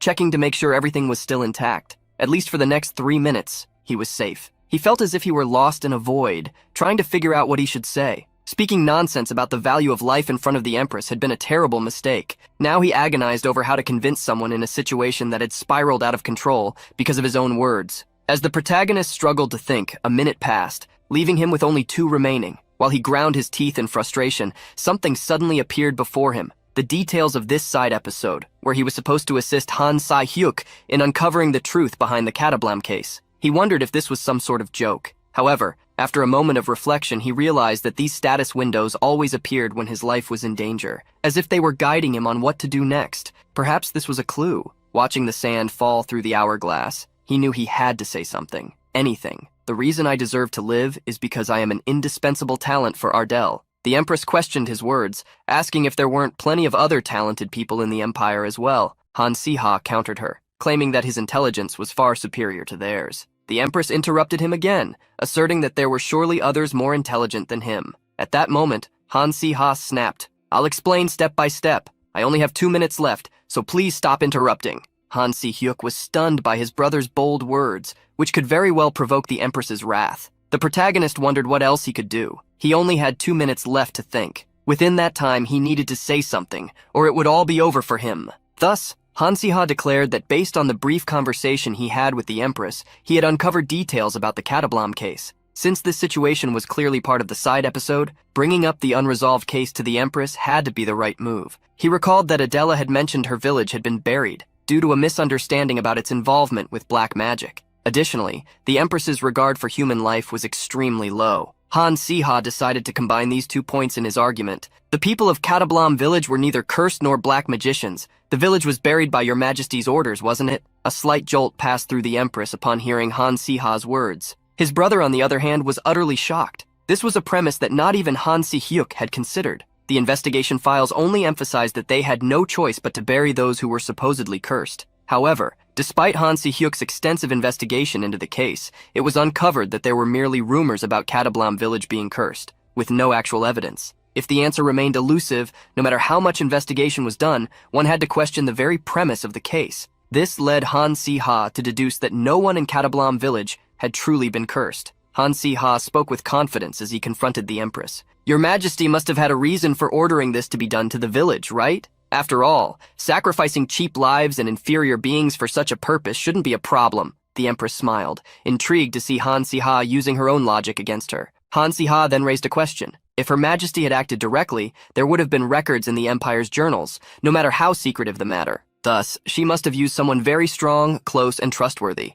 In fact, there were 5 counts who were high-ranking nobles and had served her for a long time. Among them was someone who had achieved great accomplishments and gained the Empress's unwavering trust. Han Si-ha hoped he was wrong, but he knew his deduction might be correct. Looking down, he continued, since it's painful for me to say this, I'll ask a question instead of making a statement. Was the leader of the secret operation that buried an entire village underground our father, Count Han Tae-su? The Empress smiled with a look of interest. Without saying a word, she averted her gaze. Although the hourglass's time had run out, the conversation continued, with the Empress asking how he had figured it out. Han Si-ha revealed that it had been a mere guess, based on her apparent interest when he, the son of Han Tae-su, brought up the Katablam incident. The Empress realized her mistake, remarking that it was true what they said. When the elderly talked too much, it always caused trouble. This must have been a significant secret. The case had been sealed within the Department of Magic, and even the contents of the documents had been falsified. No matter how insignificant a rural village might have seemed, there was no reason to bury it entirely without leaving a trace. Finally, Han Si-ha understood why this side mission had led him to this banquet. The mastermind behind this incident was none other than the Empress he had just met. It's only been 5 minutes since I met your Majesty. In 5 minutes I discovered all of this. Do you still think there's anyone more talented than me in this empire? Despite uncovering everything, Han Si-ha knew he couldn't push the Empress too far, but still needed to play his cards right. He smiled with an arrogant expression as he made his statement. If you had given me 5 more minutes, I would have uncovered even more. Aren't you curious to know what else I could do? Han Si-ha was using every bit of his wit to steer the Empress in the direction he wanted. Hearing Han Si-ha's words, the Empress paused to think for a moment. She then lowered her head and began laughing uncontrollably. Her smile eased the tension in the room as she said, "You're so brazen and refreshingly honest. I like that. I'll allow you to live, and as a reward for daring to speak so boldly in my presence, I'll give you this." Han Si-ha received a package, while his brother received an envelope. The Empress instructed them to investigate the Katablam case. The envelope given to Han Si-hyuk contained documents with information no one else knew. She stated that it wouldn't be necessary for him to report his findings, only that he handle the matter on his own. Receiving the documents and the Empress's orders, Han Si-hyuk bowed. To conclude, the Empress emphasized that, if possible, the contents of the envelope should be seen by him alone. The Empress then directed Han Si-ha to open the package he had been given. Quickly, the protagonist realized it was a fountain pen. Seeing Han Si-ha's lack of enthusiasm, the Empress scolded him, "Shouldn't your reaction be one of gratitude? This is a gift from the Empress." Realizing his mistake, born of never having had the chance to meet the Empress before, Han Si-ha stood, bowed, and thanked her. The Empress smiled at the gesture, remarking that Han Tae-su had truly raised a son destined for a short life. Setting the joke aside, the Empress asked if he understood why he had been gifted the fountain pen. Faced with yet another round of questions, Han Si-ha realized that the Empress enjoyed watching him solve mysteries. He began analyzing, voicing his thoughts. It likely wasn't for academic purposes, so the item could be an artifact or something similar. Since it was a gift from the Empress, it had to be a rare artifact. And since the case involved dark mages, this item must have been meant to help him capture such mages.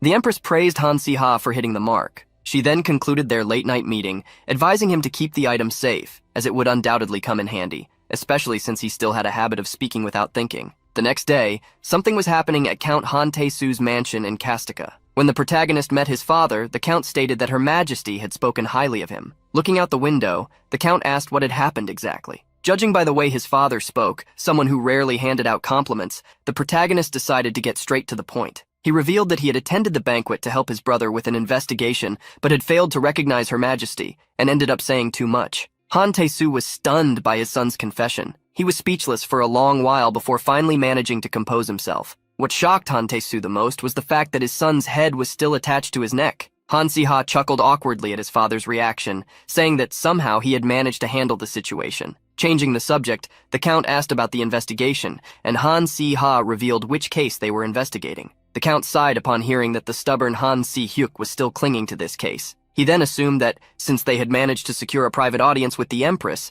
they must have obtained some information about the matter. With Han Si-ha's confirmation, the Count realized they couldn't keep this hidden forever. He recalled how thousands of innocents had succumbed under the Empress's orders. As a result, no detailed evidence could be stored in the archives, leaving the case unresolved. However, according to the Count, that wasn't the whole story. There was something else of importance, something only he and Her Majesty knew. At that moment, Han Si-hyuk was about to open the envelope containing the documents given to him by the Empress, which were meant for his eyes only. Inside the envelope was a newspaper article discussing the Dark Mage case in Katablam. It was an archive from that time, a record kept by Her Majesty, dating back a decade, unknown to anyone else. Han Si-hyuk read through it and realized that from the beginning, the descriptions were entirely different from the investigative files he had previously reviewed. A dark mage had infiltrated the Katablam district. Immediate action was required. The dark mages of Nox, specializing in stealth among the villagers of Katablam, were difficult to identify. A division under the command of Arcanant was dispatched, but was completely annihilated.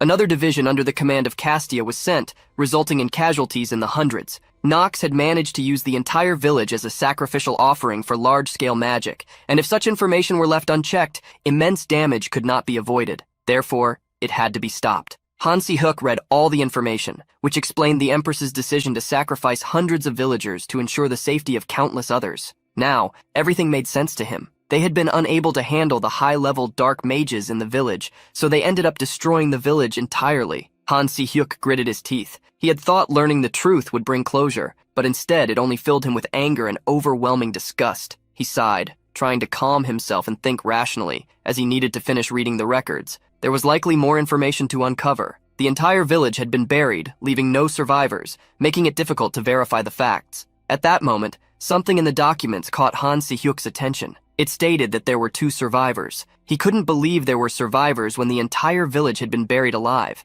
Upon examining the information about the survivors, he discovered that one of them was Adela Stivia. She was the girl who worked in his office as an assistant. Adela was a talented earth mage and a promising student at Ardell Academy. Han Si-hyuk understood something now. The incident must have occurred when Adela awakened her magic. However, this complicated things. Adela had no home or family to return to. She had lost her parents and her community. If she discovered that those responsible for the tragedy in her past were Han Tae-soo and the Empress, with the power she possessed, she might not remain silent. She could attempt to destroy Kastika in her quest for revenge. Han Si-hyuk knew this couldn't be allowed, so the case had to remain unsolved. Thus, Han Si-hyuk resolved to uncover the identity of the second survivor and then destroy the records. When he discovered the identity of the second survivor, Han Si-hyuk was shocked. He dropped all the papers in disbelief. Elsewhere, the Count continued his conversation with Han Si-ha, explaining that when the order to surround Katablam was given, he had no intention of participating. Nox was a formidable dark mage, and there were many others with him. However, a prophet had come to him with a prophecy. One of the village survivors would eventually take his son's life. After hearing the prophecy,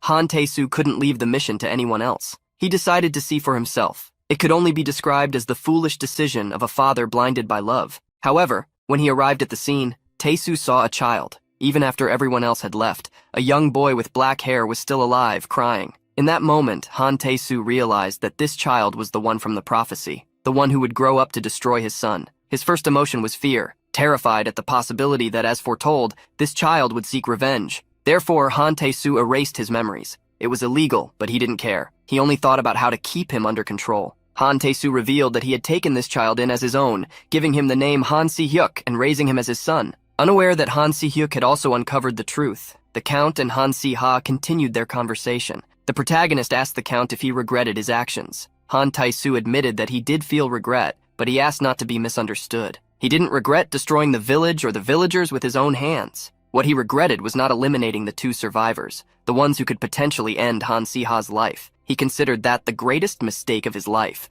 The protagonist became furious, asking how someone could do such a thing. Han Tae-soo didn't mind his son blaming him, as he would have made the same choice again. It was the best option at the time. The best option of the past had become the worst option of the present, but Han Tae-soo wasn't a prophet. To him, it was impossible to predict how his decision would unfold. The Count went to a cabinet and pulled out a sword. He then handed the weapon to Han Si-ha. It was the Earthquake Wave Sword, a weapon that reacts to despair, powerful enough to destroy the land itself. It was the same sword that had buried Catablom 10 years ago. The protagonist didn't use swords, so he asked his father why he was giving it to him. However, Han Tae-soo insisted that he would need this sword. A day might come when he would have no choice but to use it. Han Tae-soo looked deeply into Han Si-ha's eyes, warning him to stay away from Han Si-hyuk and Adela. Although he accepted the sword, the protagonist hesitated. Han Si-hyuk must have already discovered the whole truth, thanks to the documents the Empress had given him. On the other hand, it wouldn't be a problem if the Count, Han Tae-soo, continued to observe them as he always had. But there was a real issue: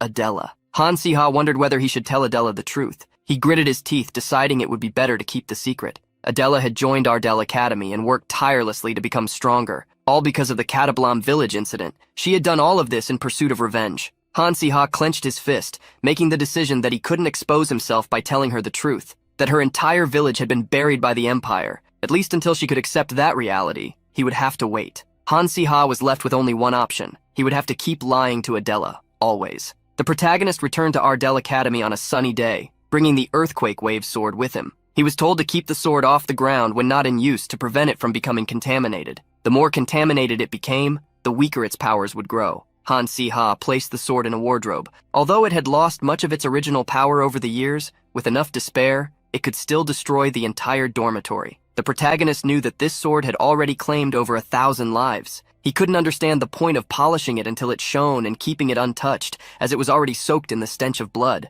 At that moment, one entered the room, excited to see that Han Si-ha had returned. One told the protagonist that everyone had gone crazy when they heard Han Si-ha had been dragged back to Castina's territory. He himself was curious to know if the Count had done anything to him. Closing the wardrobe to hide the sword, the protagonist changed the subject. Switching topics, one handed a note to the protagonist. As Han Si-ha looked at what was written, one explained that Adela had asked him to deliver the note. In the note, Adela stated that she wanted to see Basil, asking the protagonist to bring her pet to the dormitory entrance that night. The protagonist smiled, realizing Adela was using Basil as an excuse to see him because she had missed him. By the protagonist's side, Basil noticed his smile. The dragon wagged his tail happily and asked if they were going to see Adela. Seeing this, the protagonist wondered if that dragon really belonged to him. Wondering if Adela had truly invited him just to see Basil, the protagonist went to the dormitory entrance that evening. When they met, the first thing Adela did was hug Basil. Both human and dragon were overjoyed to see each other. From the corner, Han Si-ha realized she genuinely wanted to see her pet, not him.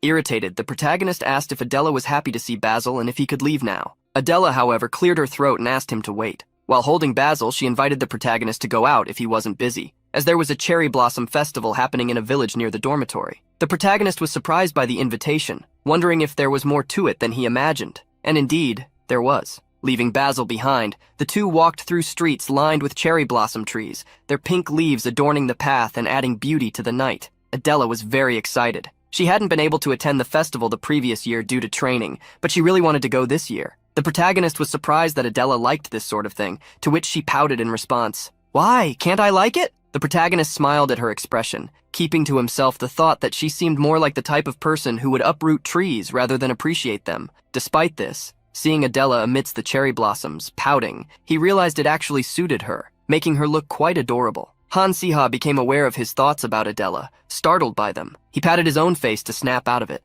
wondering if he had lost his mind. Seeing the protagonist's actions, Adela asked what he was doing. Changing the subject, Adela asked Han Si-ha if what he'd said earlier was true, that if someone caught a falling cherry blossom petal, their wish would come true. When Han Si-ha confirmed the belief, Adela ran to the cherry trees, looking up and waiting for a petal to fall. The protagonist raised his hands, unsure how to keep his composure. He knew that if Adela discovered the truth, that her homeland had been sentenced to destruction and wiped out just to defeat a mere dark mage, and that the one responsible for it was the father of her friend, Count Tae-soo, the Empire's hero, she would be devastated. She would be so hurt that she might crumble entirely. Adela seemed strong, but inside she was still fragile. If she found out the truth, instead of hurting someone else, she might blame herself for not realizing earlier who her enemies were. The good relationship the protagonist had built to survive was now tightening a noose around his neck. If Han Si-ha had remained a dark and insignificant bastard, it would have been better for Adela. She could have just used him as a target for her revenge, but now it was far too late for that. While the protagonist was lost in thought, Adela called out to him excitedly, showing that she had caught a cherry blossom petal. Her smile as she displayed the petal was radiant and pure. The protagonist looked at her with a blank expression and asked what she wanted to wish for. She didn't reveal it, though, keeping the petal to herself and claiming it was a secret. The protagonist knew that if it hadn't been for the events of 10 years ago, Adela wouldn't have to live so desperately, but everything had already gone wrong. At that moment, Adela approached him, asking if Han Si-ha wasn't going to try catching a petal too. The protagonist looked down with a fake smile, hiding his sadness, but he couldn't keep smiling for long and fell silent. As the wind carried the cherry blossom petals, the protagonist looked at the girl. Adela, there's something I need to tell you. While the petals fell over the waters of the fountain, the protagonist mustered the courage to tell her what he could no longer keep locked away in his heart, for both their sake. In a corner of the classroom, Han Si-ha sat in isolation. As he gazed at the view outside the sunny window, he pondered many things, eventually letting out a sigh. On a floral night, after telling Adela that he needed to reveal something, he ended up looking away, as the matter proved more complicated than expected. He found himself confronted with a question. If someone were the cause of your life's ruin, would you forgive that person and keep them close to you? Unable to ask such a question, Han Si-ha asked another. Would you come with me to next year's Cherry Blossom Festival again? Adela, surprised, quickly accepted, a cheerful smile on her face. Han Si-ha, please take care of me next year too. Seeing Adela's happy expression, Han Si-ha didn't have the courage to tell her the truth.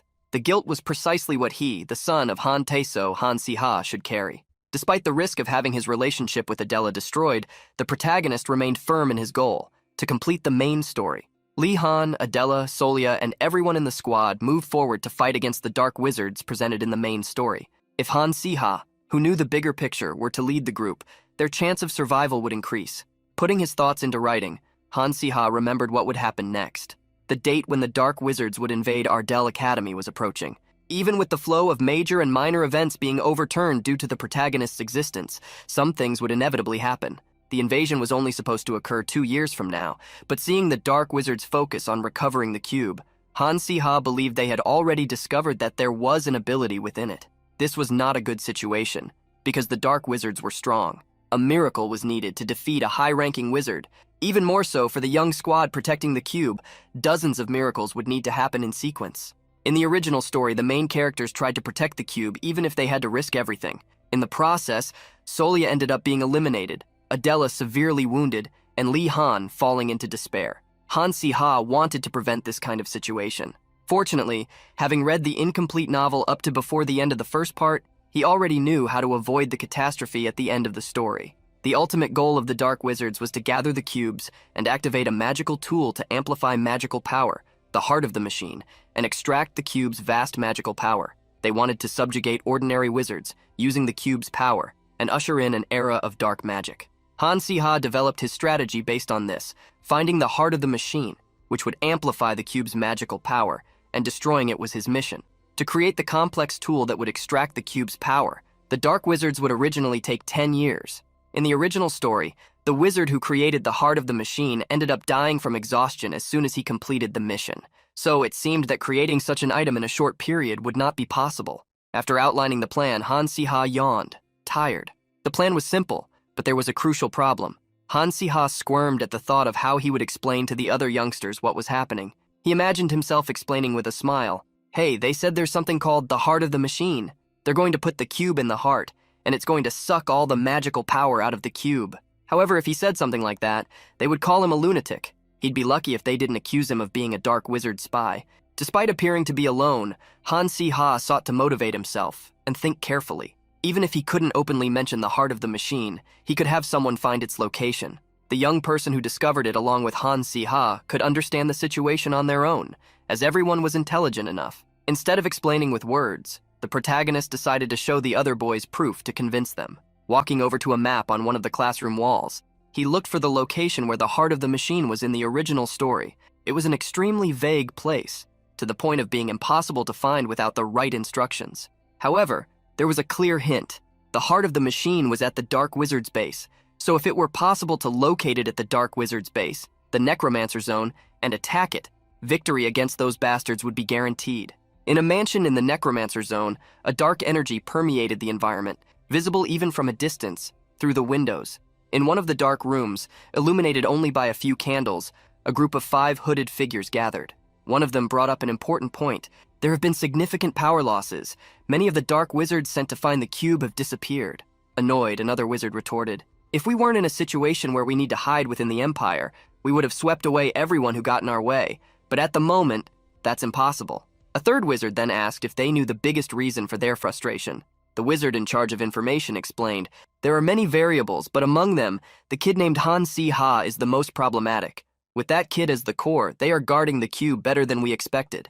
Seeing how a child was hindering the group, a wizard angrily asked if they shouldn't eliminate him from the equation. However, the informant urged calm. "Even if we manage to eliminate him, there's a risk of being annihilated by the power of the Kastika family." Underneath his hood, the man with a mustache and goatee smiled. Furthermore, Han Si Ha is more cautious than he appears.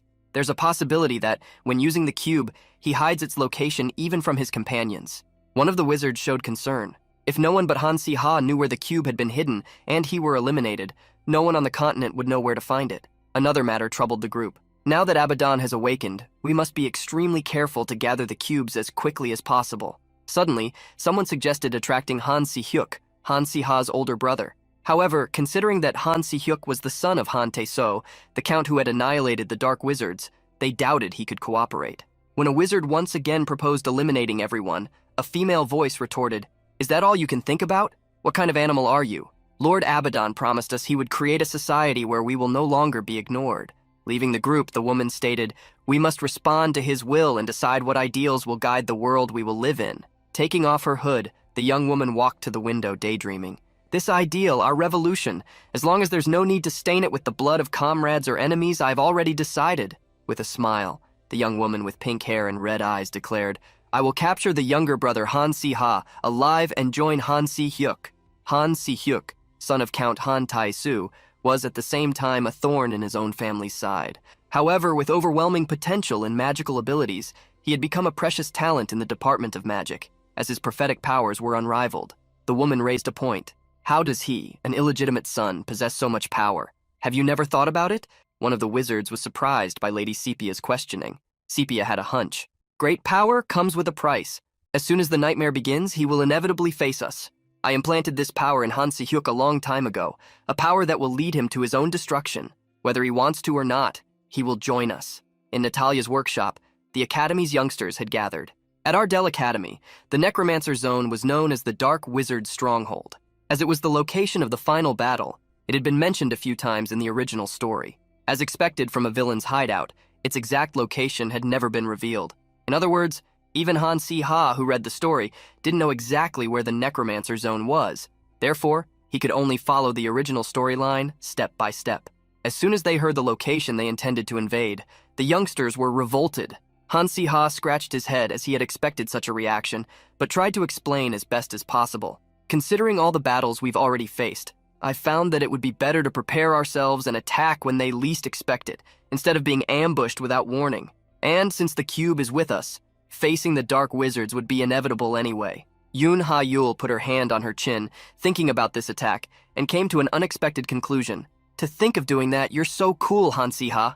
Annoyed with the girl who had supported such an irresponsible idea, Adela hugged her tightly. Opening a map, Han Si Ha remembered the question Natalia had already asked about whether or not they could sneak into the Necromancer Zone. "That's a good question. This is the enemy's stronghold. It's not like just anyone can access it." Seymour, who had obtained a book circulating among necromancers, explained a few things. According to related texts, it is said that a special type of dark energy is needed to enter the area. Adela was confused about this energy, so Seymour gave a more detailed explanation. "This is a type of power that only dark wizards can feel and use. They call it magi." Hearing Seymour, the protagonist understood that, first, they needed to learn how to deal with the magi. Upon hearing Han Si Ha's comment, Seymour smiled. "Learn dark magic? I'm certainly confident I can." Solia, scared, hid behind Adela, who conjured a flame. "If you don't want to be eliminated by the hands of your allies, you'd better watch your mouth." Seymour corrected his words, stating that even people who were not dark wizards carried some item that contained magi, therefore, they could use it for a short period of time.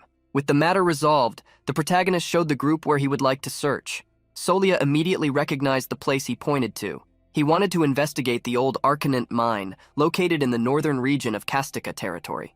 also known as an obsidian mine. Han Si-ha had heard that, with the obsidian found there, it would be possible to manipulate the magi. The magi flowed within the mine itself in a powerful quantity. There were records saying that even common people felt a presence for some reason, which caused that land to be accused of being cursed. Creating a plan, Han Si-ha asked Solya, "They say the mine was demolished a long time ago, but you've heard about it, right?"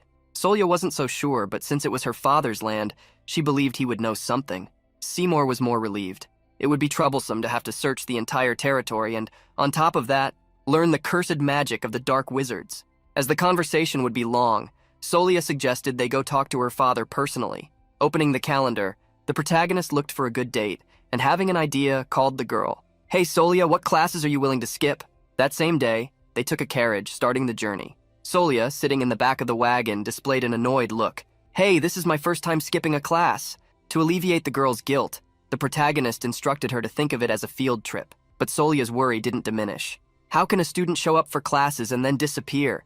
Han Si-ha couldn't help but be startled by how much Solya worried about being a good student, treating skipping a class like the end of the world. He himself had skipped all classes for an entire semester. Being experienced in the matter, Han Si-ha reassured her, "You won't get a big lecture for this."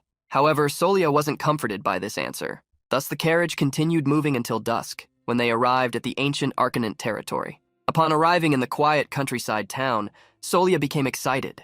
Beaming, she commented to Han Si-ha about the place. "This is where I lived when I was a child. Seeing everything again after so long is so nice."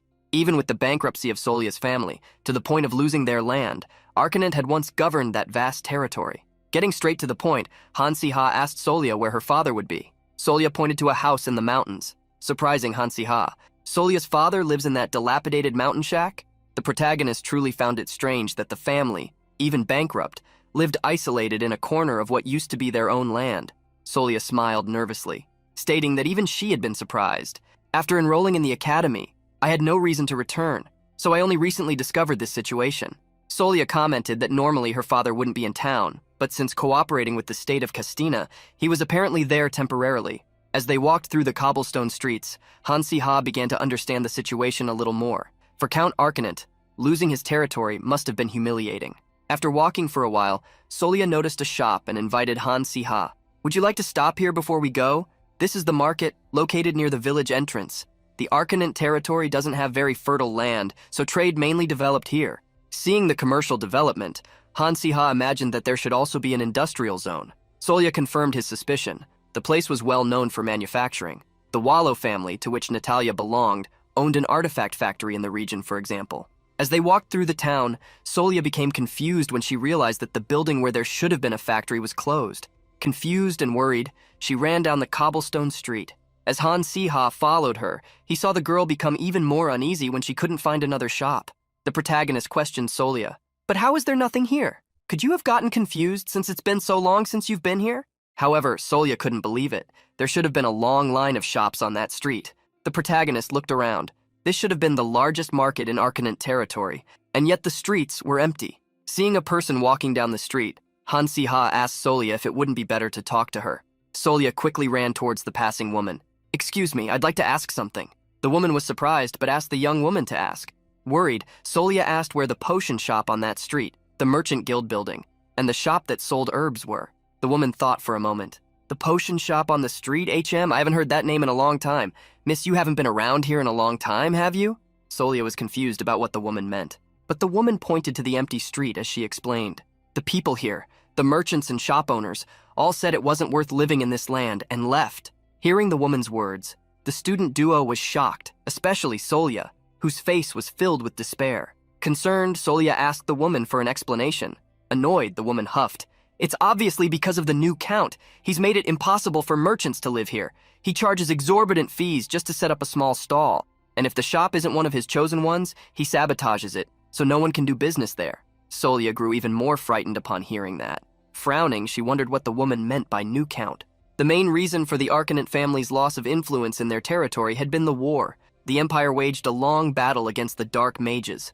Other great houses, including Castica, were severely affected. But Arcanant's situation worsened due to continuous famine that plagued their lands. It was at this moment that he approached. Baron Dwayne, the second son of Count Brad. Under the pretext of investing in a devastated territory, Baron Dwayne slowly spread his influence over that land. As the combination of war and famine made a financial loan extremely necessary, the Count of Arcanent ended up biting a sweet bait without hesitation. When he finally opened his eyes, there wasn't even a corner that the Baron's influence hadn't taken hold of. When Dwayne took control of the region's commerce and military power, he abandoned the Count of Arcanent. Thus, Solia's story unfolded. Arriving at a quieter area of the city, Solia sighed sadly. I only recently learned about this from an administrative official. I didn't know the details. I was so young back then. I thought our house had fallen due to some business failure. But from the start, he had malicious intentions. He approached my father when he was vulnerable, took military control, planning to swallow all our land. Solia then mentally replayed the entire story told by the old merchant moments before. After taking the territory and the title of Count, he expelled all the merchants and imposed taxes just to expand his own business. Solia finished, unable to believe that someone like that had become the Lord of Arcanent. To her, that was unbelievable, unacceptable. Head bowed, Han Siha understood the young woman's strong emotions, just as he understood what her father had tried to do. Solia's father had to protect his family, as well as the people of that land. He had no choice but to give up. Han Siha revealed his thoughts. The first time Solia told her story, he had already found something strange. For a territory of this size, he should have received a large sum, but there's no mention of him receiving anything. Solia completed Han Siha's thought. My father would never sell our land, even by right. Solia had imagined that things had become difficult due to the long war, leaving her father with no option. In the past, every time Solia saw her father's desperation to recover the land, she felt frustrated, never knowing what to say. Some tears streamed from Solia's eyes as she watched her world collapse. Han Siha, what do I do now? I'm so angry. I want to give back everything he did to us. I want to take the territory back. The people I grew up with are suffering. The beautiful commercial district is in ruins. In its place, only barren land remains, and I can't do anything about it. Seeing the girl's despair, Han Siha tried to approach, but she continued to vent before he could console her. With each word, Solia's back seemed more distant, smaller. I have to restrain myself. I'm just a third-year academy student, and I have no right to speak about the matters of lands already taken from us. Wiping away her tears, Solia apologized to Han Siha. They had come there for a vanguard mission, but now she was bothering him with personal matters. Trying to set aside her sadness, Solia called him to visit her father. However, Han Siha had a proposal. You can restrain yourself later. Don't you want help? In a luxurious mansion, a white-haired guard brought news to his lord. The man sitting at the table, Count Dwayne, ground his teeth in irritation. Solia Arcanent, what is that girl doing here? The guard confirmed Solia's presence to the Count, revealing that she had apparently been asking around about what had happened 7 years ago. The Count became even more annoyed. Damn rats, digging up things that are already in the past. The head guard asked if they should care for the young woman. But annoyed, Dwayne was clever, and told them to leave her alone. What good would come of messing with academy students? Despite having taken the land by force, the Count possessed a contract that protected him. Even if they came crying and screaming at his feet, begging for the land back, nothing would change. The Count vaguely remembered Solia Arcanent's name. She was starting to cause a stir in the Empire. They said she possessed such promising talent that sponsors were lining up. Knowing this, Dwayne wondered why the girl had returned to the territory. Even irritated, he decided not to worry. His business was more important than her. Still, he gave an order. Just scare her a little, and send her away. An hour later, desperate shouts echoed through the mansion. Count! Count! Count! Dwayne in his office hastily stood up. What is this commotion? The Count was startled to see who invaded the office. Dragging one of the guards while holding a wand in his other hand, a young man was looking for Dwayne. Is anyone there? I came to see the Count. Upon seeing the crazed expression on the boy's face, Dwayne was frightened to the bone. From the clothes he wore, the Count realized he was an academy student. Before the startled Dwayne, the protagonist inwardly scoffed. Solia is an academy student who can defeat monsters with just her wand. Did he really only send guards with spears and swords? Is he stupid, or did he simply underestimate her? Furious, Dwayne confronted the boy. What is the meaning of this disrespect on someone else's land? Dwayne quickly realized that Solia was hiding behind that boy and attacked her with words. Solia Arcanent? So you planned this? You were so scared to come alone that you brought a boy with you? How pathetic! Seeing the girl remain silent, Han Siha defended her. Pathetic here isn't Solia, but your business skills. Don't you think, Count? Upon seeing Han Siha confront the Count, Solia grew worried, but the protagonist was unfazed. I'm just a humble academy student, and yet, even just walking through your domains, I can see that things are bad. That's why I came to offer some advice, Count. Seeing a boy who hadn't even left his diapers meddling in his business, Dwayne became furious.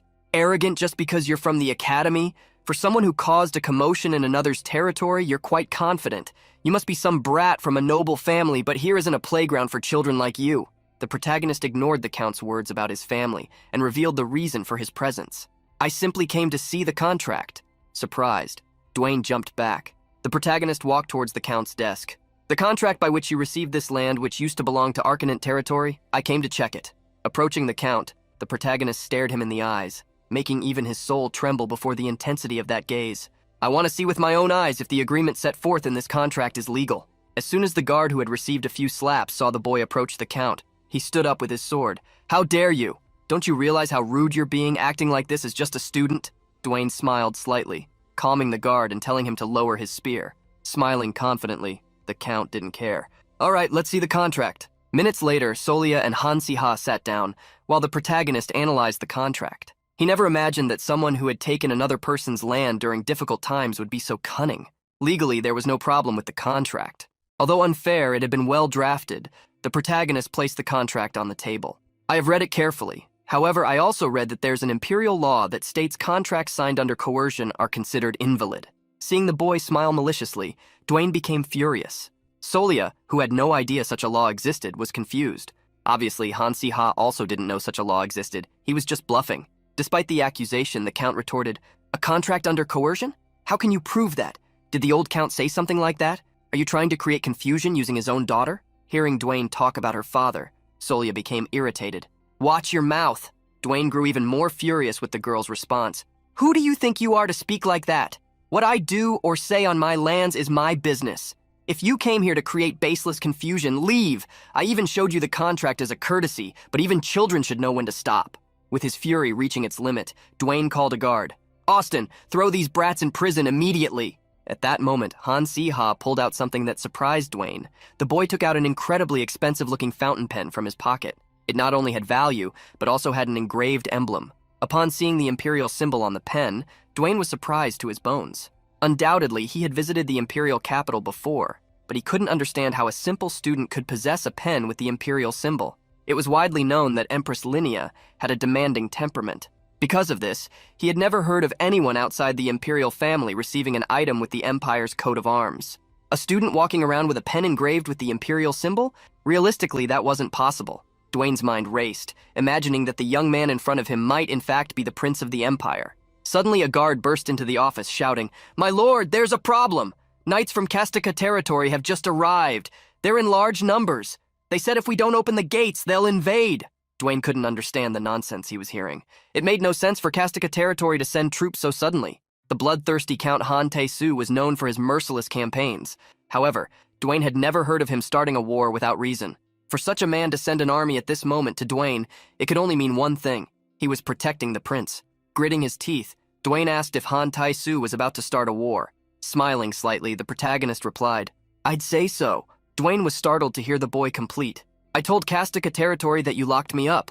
Dwayne couldn't believe the boy's words. News of the prince's disappearance would cause a scandal. Dwayne quickly tried to apologize. "I didn't know you were the prince, your highness. Please let me off at least this once." Han-Si-Ha himself was confused to be mistaken for the prince, but he used the situation to his advantage. "The one you should be begging for clemency is not me, but the man right there." Confused, Dwayne saw a man enter his office. Opening the door, the white-haired man stared at Dwayne. "It's been a long time. 7 years, hasn't it, Count Dwayne? Since the day you took everything precious to me, including my territory?" Dwayne couldn't help but laugh. How pathetic, old Count. Creating a fuss now won't make the contract disappear. The Count of Arcanant, Solia's father, nodded in agreement. However, his eyes showed tremendous hatred. "So what if there's a contract or not? If I say I'm going to reclaim this land using coercive means, perhaps you should reconsider your position." Count Dwayne was surprised. He remembered using similar words in the past. "If I say I'm going to take this land by coercive means, what will you do about it?" The Count of Arcanant confronted him. "The siege is already complete. You have occupied a position beyond what you should have for 7 years. It's time to resign." Dwayne was furious at what he considered absurd words. "Beyond my position? I was the one who made this land prosperous." But Dwayne's argument was easily dismissed. More than half the people living in the territory had left in the last 7 years. Finances were worse than in wartime, and the markets were in ruins. Seeing himself cornered, Dwayne acted instinctively, grabbing a knife. Without Solia expecting it, she was pulled by the enraged Count, who screamed, "I was the one who made this land prosper. Do you think I'll leave empty-handed?" Intimidating Solia, Dwayne yelled at her father, "Take another step and you'll say goodbye to her." Even Han Si-ha was surprised by Dwayne's attitude. The Count guffawed, thinking he had gotten his revenge. However, the girl in his arms murmured, "Lightning." As soon as she uttered the word, a dazzling flash erupted, blinding Count Dwayne. The Count, who was behind Solia, was hit by a powerful energy which threw him across the room, making him hit a wall. As soon as the Count fell, Han Si-ha scoffed. He really thought that would work? Solia isn't defenseless. She's the third best mage in the magic department. Seeing Solia approach, Dwayne leaned against the wall, incredulous. "A girl like you, how did you get so much power?" Dwayne, despite being injured, glared at the girl furiously, but she didn't care, and she knelt down to speak directly to him. "It's no wonder the Count despised me. I always knelt, resisted, and obeyed in silence. But Han Si-ha showed me that simply persevering is not always the answer." Solia Arcanant confronted Dwayne, ordering, "Give up this land, you are not fit to govern it." The protagonist was satisfied with Solia's words and approached, offering a solution. "Excuse me for interrupting, but I've already drafted a contract to cancel the previous one. Do you mind taking a look, Dwayne?" Han Si-ha presented the contract to the Count. "This is a contract where you return the land and all rights and leave this place. What do you say?" Seeing that Dwayne was about to refuse, the protagonist commented, "Didn't we say that contracts made under coercion are not valid? So what can we do?" "Oh, I know." With a wicked glint in his eye, the protagonist ordered Dwayne, "Hey, smile while you sign." As Dwayne signed, Han Si-ha couldn't help but comment, "Oh my, your smile is beautiful, and your handwriting is great too." Dwayne cried internally, cursing the Arcanants for using the prince as a shield. After seeing Dwayne had signed, Han Si-ha expelled him. "Now leave this territory. We've already prepared a carriage for you." Thus, the Count of Arcanant watched the one who had taken his territory depart. He only came to his senses when the young man called him, "Count Arcanant, congratulations on becoming the rightful owner of this land once again." The Count was surprised by the boy's words and lowered his face, holding back tears. The lands taken from him 7 years ago had now been reclaimed. The old man would never have been able to make a decision like that so easily. Earlier, a transmission orb had appeared in the Count's house, broadcasting the protagonist's voice. Han Si-ha startled him with his words. "I heard about the situation through Solia. Use my disappearance as justification and come reclaim the territory with reinforcements from Kastika.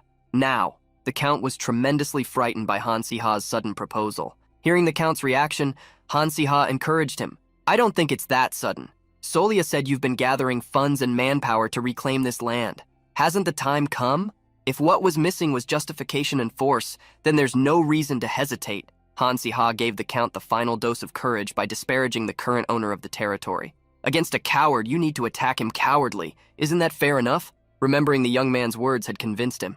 Count Arcanant sighed. He still shivered remembering it. But in the end, everything had gone according to Han Si-ha's plans.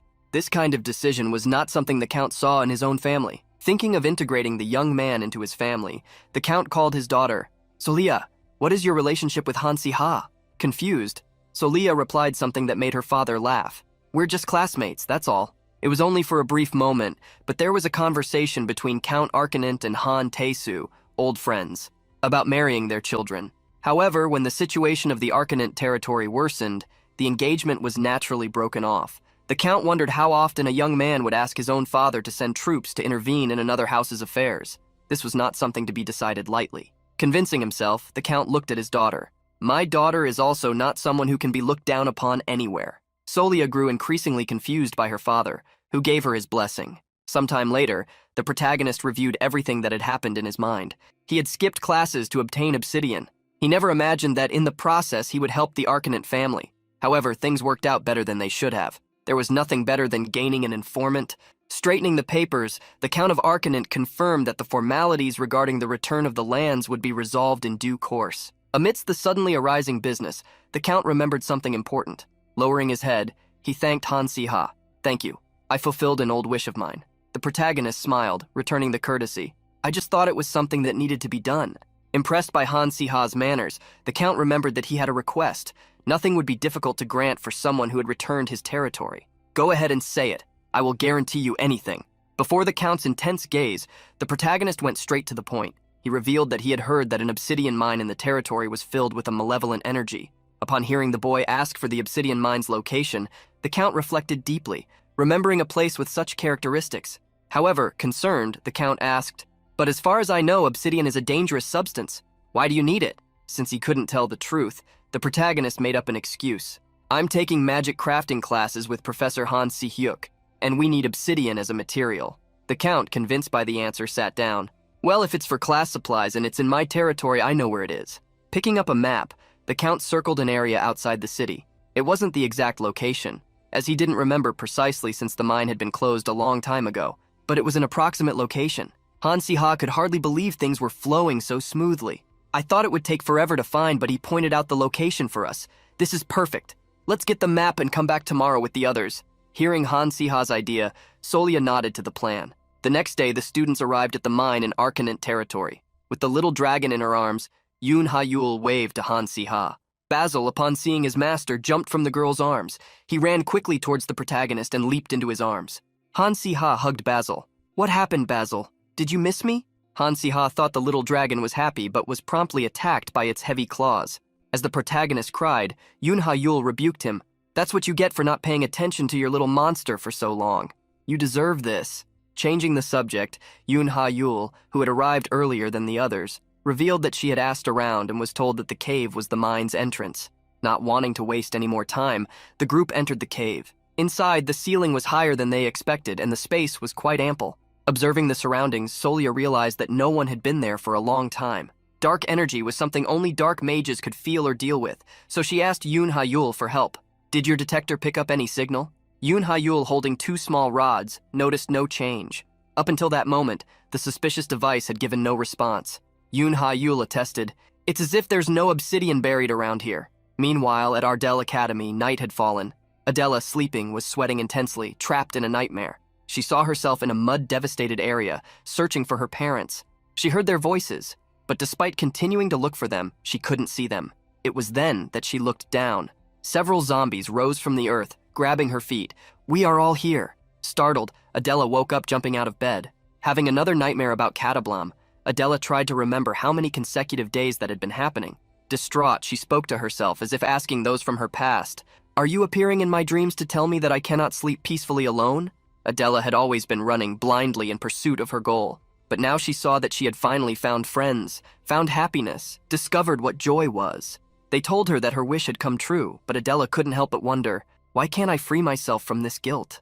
While nightmares unfolded, in the Ardell Academy staff dormitory, a professor wandered the nocturnal corridors. Coughing heavily, Han-Si-Ha's brother leaned against the walls to keep from falling. He gritted his teeth, trying to contain the pain he felt, something recurrent, present every night recently. Despite not having been attacked or suffering from a chronic illness, he felt a sharp pain in his chest, something he had never felt before. As he walked, the professor's mind blurred. The school corridors turned red, a terribly intense crimson.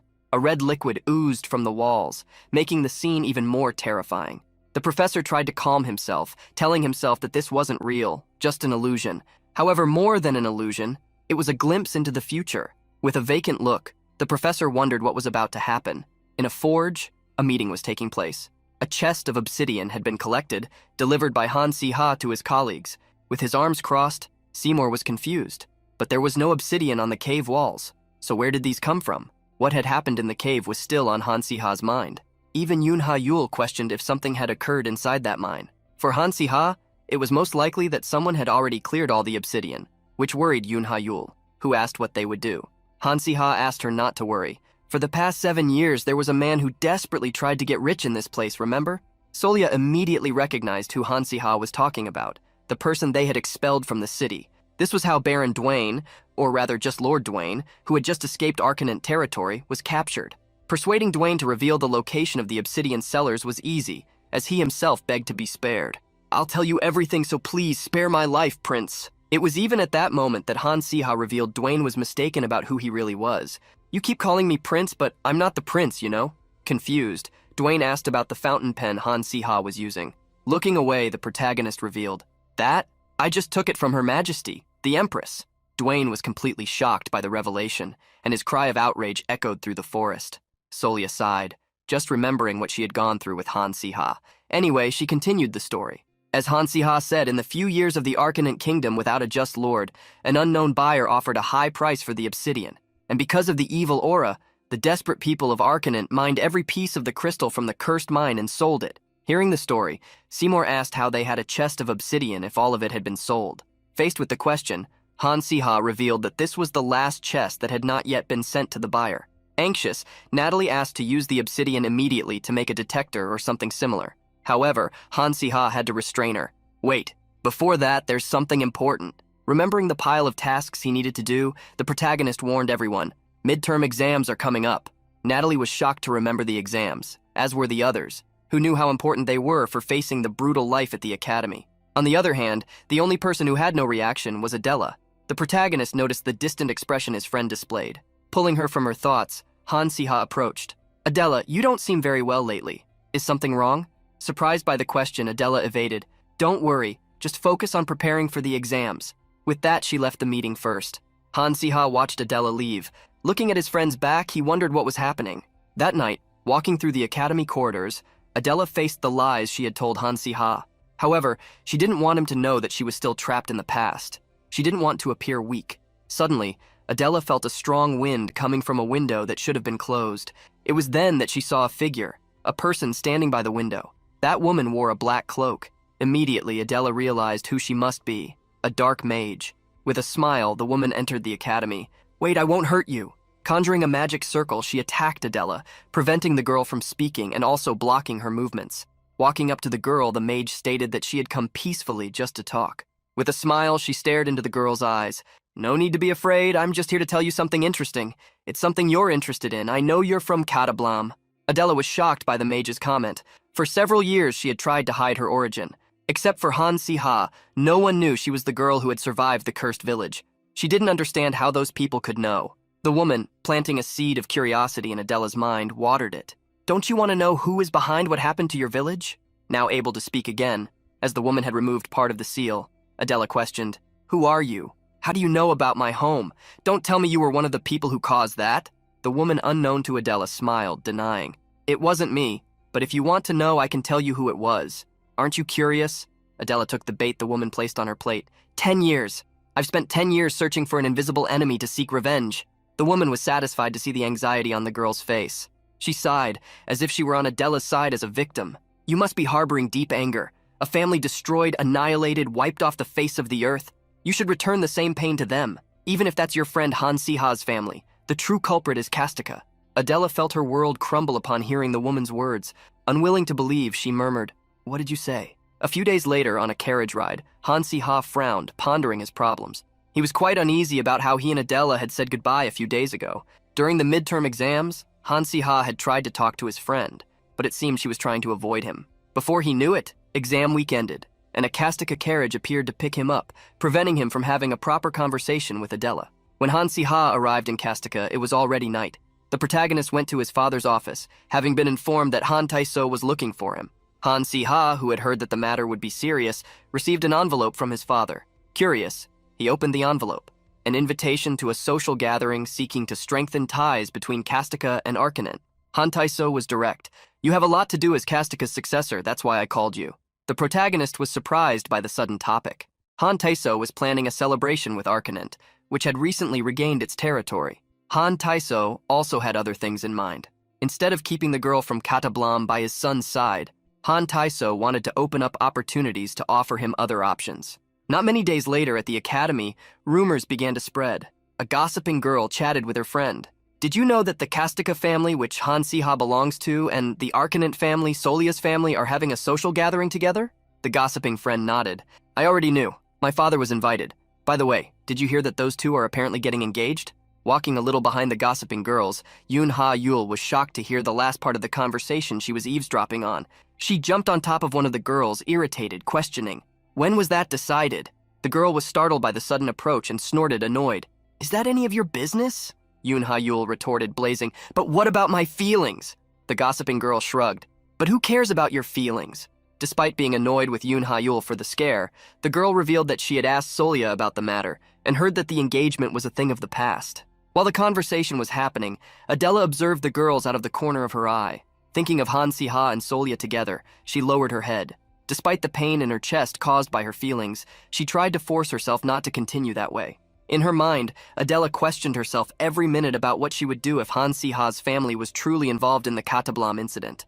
Adela knew she wouldn't discover anything if she remained still. She had made a decision, to ask Han Si-ha directly if what the Dark Mage had said was true. She wanted that person to be just a suspicious individual, trying to cause problems for the Ardell squad. She wanted Han Si-ha to know nothing about the matter, that everything was a lie. Because of this, Adela ran to look for Han Si-ha to clarify everything, including the matter of the engagement with Solia. Opening the door euphorically, Adela looked for Han Si-ha.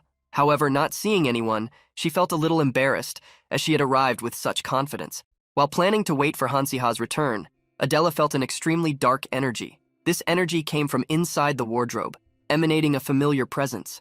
Upon opening the wardrobe, Adela was shocked. Even if the girl's mind couldn't remember, her body reacted. The only pulse of magic that worn-out sword emanated. Despite being faint, undeniably, that sword bore the emblem that remained in Adela's mind. Trembling, Adela refused to believe what she saw. Even with the passing years, her memories of the past did not fade. A nightmare on solid ground, where people's screams constantly echoed. The pain that gripped her ankle every night in her nightmares and wouldn't let her escape. For Adela, there was no doubt. The sword before her was the sword that had devastated her homeland, Katablam. Sometime later, Han Si-ha walked through the dormitory corridors. He was tired due to classes and preparations for the family party. Upon reaching his room door, Han Si-ha found the door ajar and the light on strange. Did I leave the light on when I left?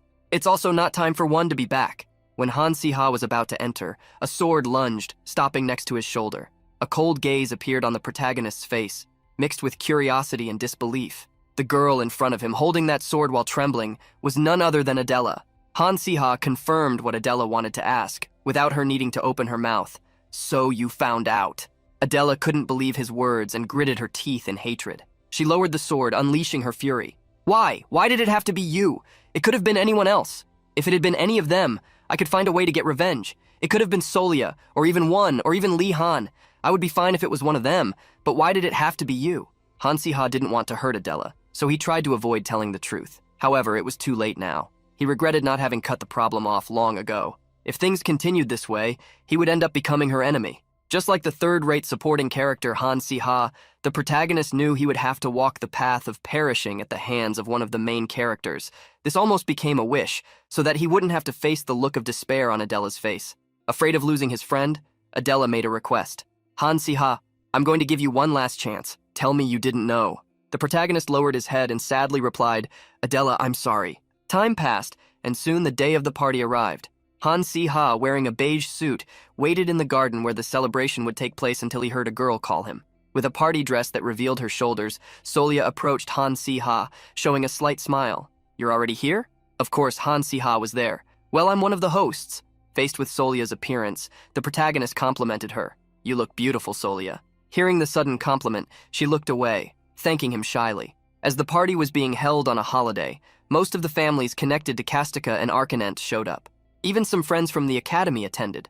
One and Natalie made time to participate happily, and even Yoon Ha-yul said she had gone to the party just to cause trouble. But the person Han Si-ha wanted to see didn't show up, Adela. He already expected not to see her. Since the day they confronted each other at the academy, Adela had turned her back on Han Si-ha, avoiding facing him, and since then, they never saw each other again. Han Si-ha's pets comforted him, just so he wouldn't be so sad. However, he couldn't help but sigh. It was obvious that no one would want to attend a party whose host was the person who had ruined their homeland. While Han Si-ha sighed in a corner, a man talked to his father. Count Han Taiso, long time no see. I didn't expect the Arcanent family to become friendly with yours so quickly. Was there some kind of prior agreement? Han Taiso looked away, smiling slightly. Not exactly. The two young people just get along well, so I thought it would be good to marry them early. Han Si-ha and Solia were shocked to hear the Count's words. The protagonist turned, irritated with his father. Did that bastard really say that? Suddenly, a startled scream echoed through the garden. Guards rushed hurriedly. Forgive us, but there's an attack happening.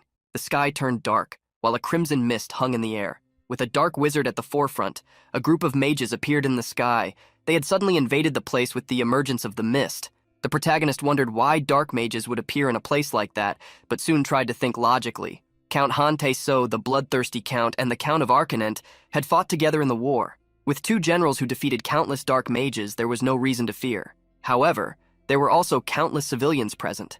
It wouldn't be strange if something terrible happened at any moment. Upon seeing the invaders, a young man shouted furiously, "Who are you? Do you know where you are to act so arrogantly?" Immediately, an explosion occurred, startling the young man who was blustering. The hooded person who launched the attack pointed in a direction. "I found you, cube thief." He pointed directly at Han Si-ha, speaking to him. Lady Sepia said not to eliminate you, but honestly, this seems to be the fastest way. But don't worry, everyone will meet the same end. That way you won't feel alone. A barrage of attacks rained down on the party garden, causing explosions every second. The dark mages created their magic circles, attacking without any mercy. Shielding himself, as well as protecting others, Han Si-ha created a magic shield, deflecting the incoming attacks. He summoned Basil and Closty for help.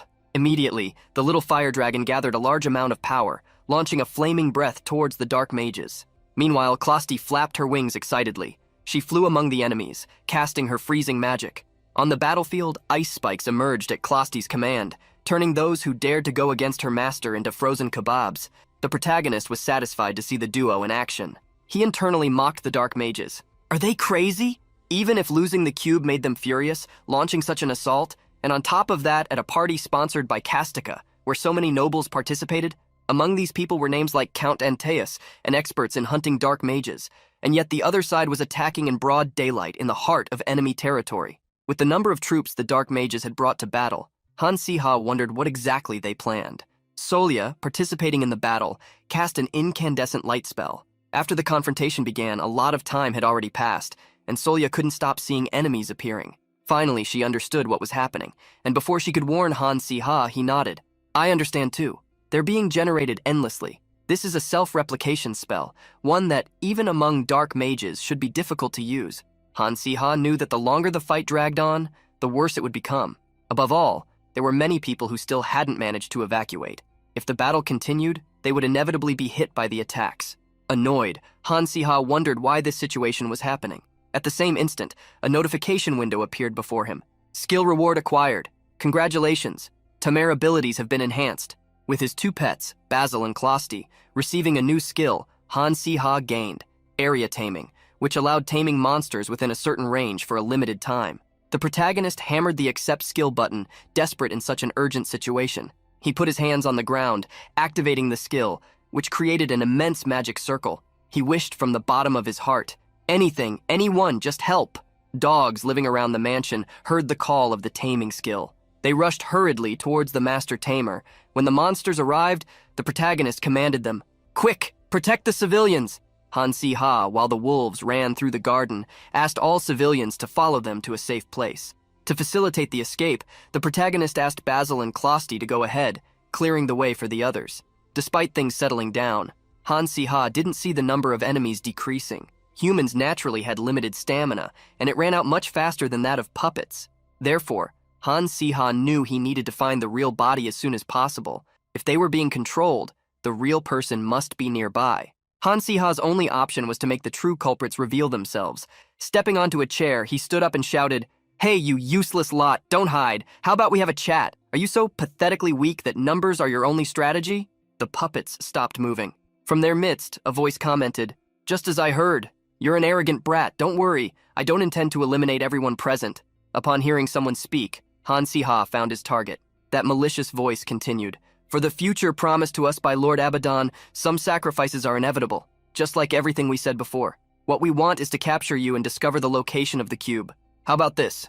Come with me and I'll spare everyone else." Hearing the offer, the protagonist smiled. Although tempting, he refused with a mocking look. Prison isn't really my thing. Drawing his wand, Han Si-ha prepared a spell. He attacked the source of the voice, but was surprised to find that he had only hit another puppet. Suddenly, all the puppets began to explode, casting fire magic against those in the vicinity. Han Si-ha had nothing to do but try to protect himself as much as possible from the explosion surrounding him. After the explosion ceased, the protagonist sighed heavily. He wouldn't be able to last much longer. Suddenly, Han Tae-so's alert echoed in the protagonist's ears. "Si-ha, join us, you need to hold on." However, despite his father's shouts, Han Si-ha couldn't even think straight due to the wounds he had suffered. Standing motionless in the middle of the party garden, he wondered what he was waiting for, why he believed someone would appear to win that fight. Suddenly, just as Han Si-ha expected, a flash of light appeared in the sky. A short-haired girl appeared in front of him, protecting him by using her magic. Finally, Han Si-ha realized, looking at the girl's back, why he had resisted until that moment. The girl, holding the sword she had taken from Han Si-ha's wardrobe, revealed without looking at him, "Han Si-ha, I've thought a lot about this, a lot. Even while running here to answer an emergency call from the assault squad.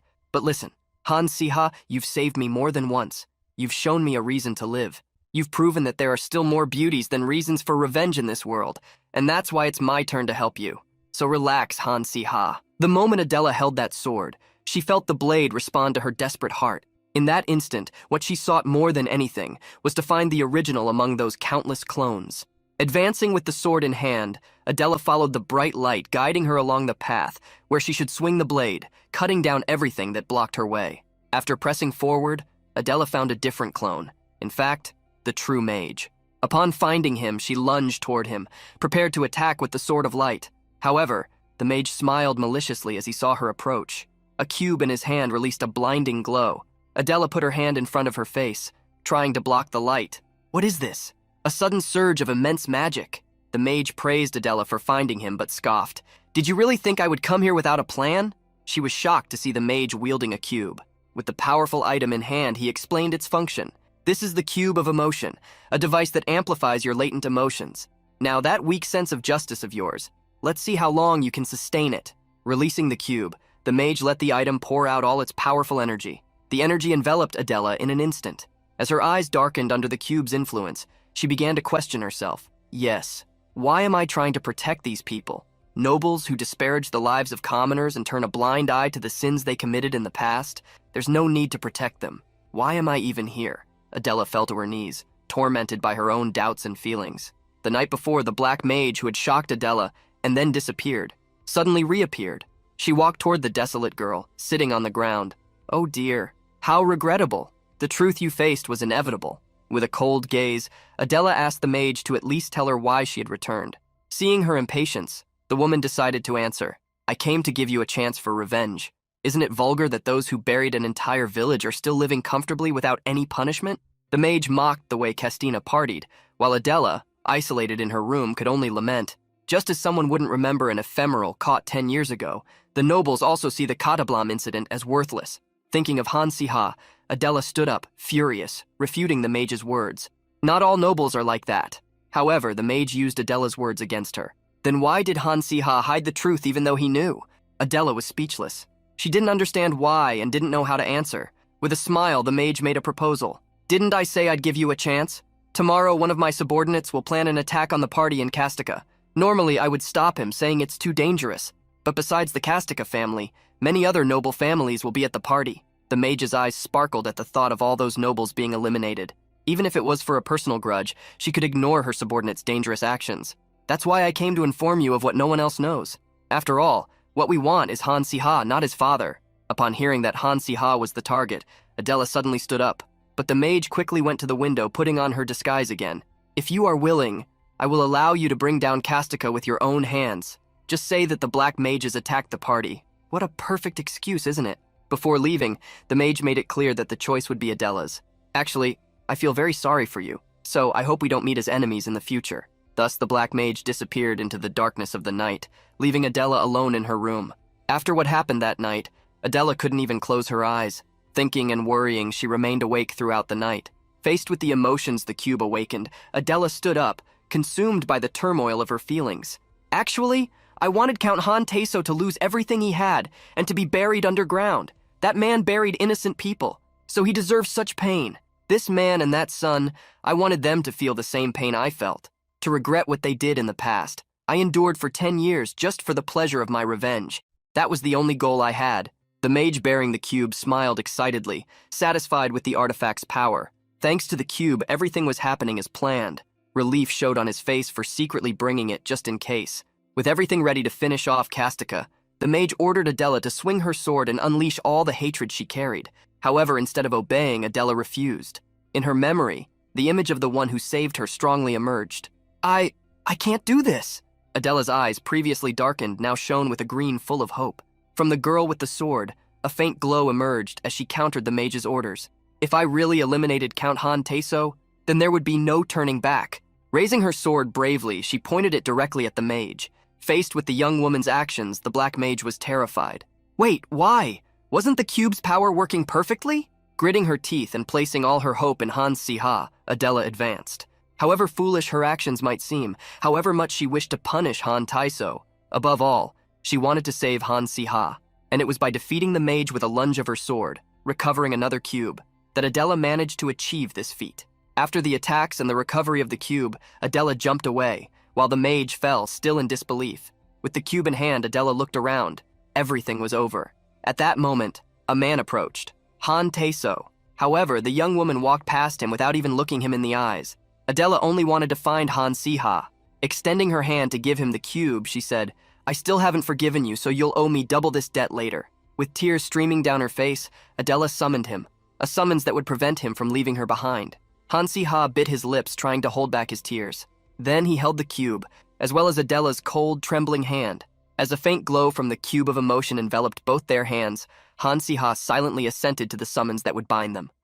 3 days passed quickly. Inside the academy, in Han Si-hyuk's office, Han Si-ha's father met with a young woman to tell her, "Considering the academy is still in the middle of exams, and you are both students, I heard that the academy's infirmary took care of both of you with great dedication after that battle. Thank the school nurse later." With a cold look, Adela warned, "You should thank me for not finishing you off back then." But Han Tae-so returned the same words. "You are the one who should thank me." He asked the girl to calm down and pay close attention to what he was about to say. "Originally, I wanted to eliminate you, Adela. More than a decade ago, I was ordered by the emperor to bury Katablam, but when I went there, I found a seer who gave me a prophecy. He said that a survivor of Katablam would one day take the life of my son, Sun Si-ha." With a sharp gaze, his words continued, "You might think this is just an excuse, and you are not wrong, but before a greater tragedy could happen, I wanted to eliminate the root of the problem with my own hands. There were only 2 survivors in Katablam." Adela sweated coldly. Worried, she asked if there wasn't a possibility that the prophecy was wrong. However, the seer was no ordinary person. Born with divine powers, being chosen by the stars, he heard a voice and guided fate. His prophecies rarely failed. That was why Han Si-ha's father pleaded, "Adela, please, don't betray my son." After the conversation, Adela returned to her room. It was already getting dark at that moment. She never imagined that such a prophecy could exist. However, she remembered something. She heard from Han Si-ha's father that there were 2 survivors. This made her wonder who the second survivor could be. The second, unbeknownst to her, was sleeping, and while he snored, something seemed to be running densely through his veins. Inside Han Si-hyuk's dreams, he was running across a desolate land while desperate voices emerged. "Run away! You need to run away and survive! Don't come back! Go somewhere!" While running in the dream, he dared to turn around, only to see blood and tears of the people who begged that he at least stay alive. Han Si-hyuk ran until he reached a mansion. There he faced a man with his back to him. From that man he heard, "Everything I gave you is enough. Leave this family and never appear again." During the escape, countless voices complained inside Han Si-hyuk's head. "Avenge me, please, avenge me too. It hurts. Avenge me. Seek revenge. I want to live. This is so unfair." Despair arose inside Han Si-hyuk's mind, and he woke up with one thought in mind. Why am I the only one to survive? Son-hyuk gripped the blankets, pleading, "Please, please stop!" Han Si-hyuk had escaped from the nightmare where the villagers blamed him, from his father's cold jealousy, and in the end, he ended up there, as a teacher. As he wondered why the nightmare still pursued him, Han Si-hyuk felt his chest tighten. A terrible sensation attacked him. It was as if every ounce of magic power in his body was being squeezed out. Han Si-hyuk reached out his hand, and a sphere of dark power emerged. Han Si-hyuk was sure he was right. Since the hallucinations and voices began, he could feel a dark and potent force developing deeply. He didn't know why this started happening, but he knew that if anyone saw the dark energy in him, they would take him straight to the Imperial Palace. Even at that moment, the power surging inside his body became stronger, amplifying itself. Surrounded by the energy that took his breath away and made his chest hurt, Han Si-hyuk no longer wanted to be there. Before he was discovered, he needed to leave the academy grounds. However, the energy extracted every drop of his strength. His walk became slower, and before he knew it, he fell to the ground, exhausted. Han Si-hyuk felt that he was already beyond the point where he could recover. He begged for someone to appear, as he couldn't get out of that situation alone. The next day, Han Si-ha met with Wan, who quickly called him over to share some gossip. Last night, a dark mage infiltrated the investigation chamber. Han Si-ha couldn't believe it, but Wan revealed that they had found traces of black magic, clearly necromancy. Hearing Wan's words, Han Si-ha wondered if Han Si-hyuk would be okay. The 2 ended up going to the area where the incident happened and found several fallen walls. At the same time, magic was creating a strengthening structure so that the area of the building wouldn't collapse. It didn't take more than a few seconds for Han Si-hyuk to suddenly emerge from that room. Han Si-ha and Wan were not alone. Other students worriedly asked if the professor was okay. Han Si-hyuk gave an obvious excuse and stated that there had been an invasion last night. Seeing how exhausted his brother looked, Han Si-ha wondered if the opponent was strong.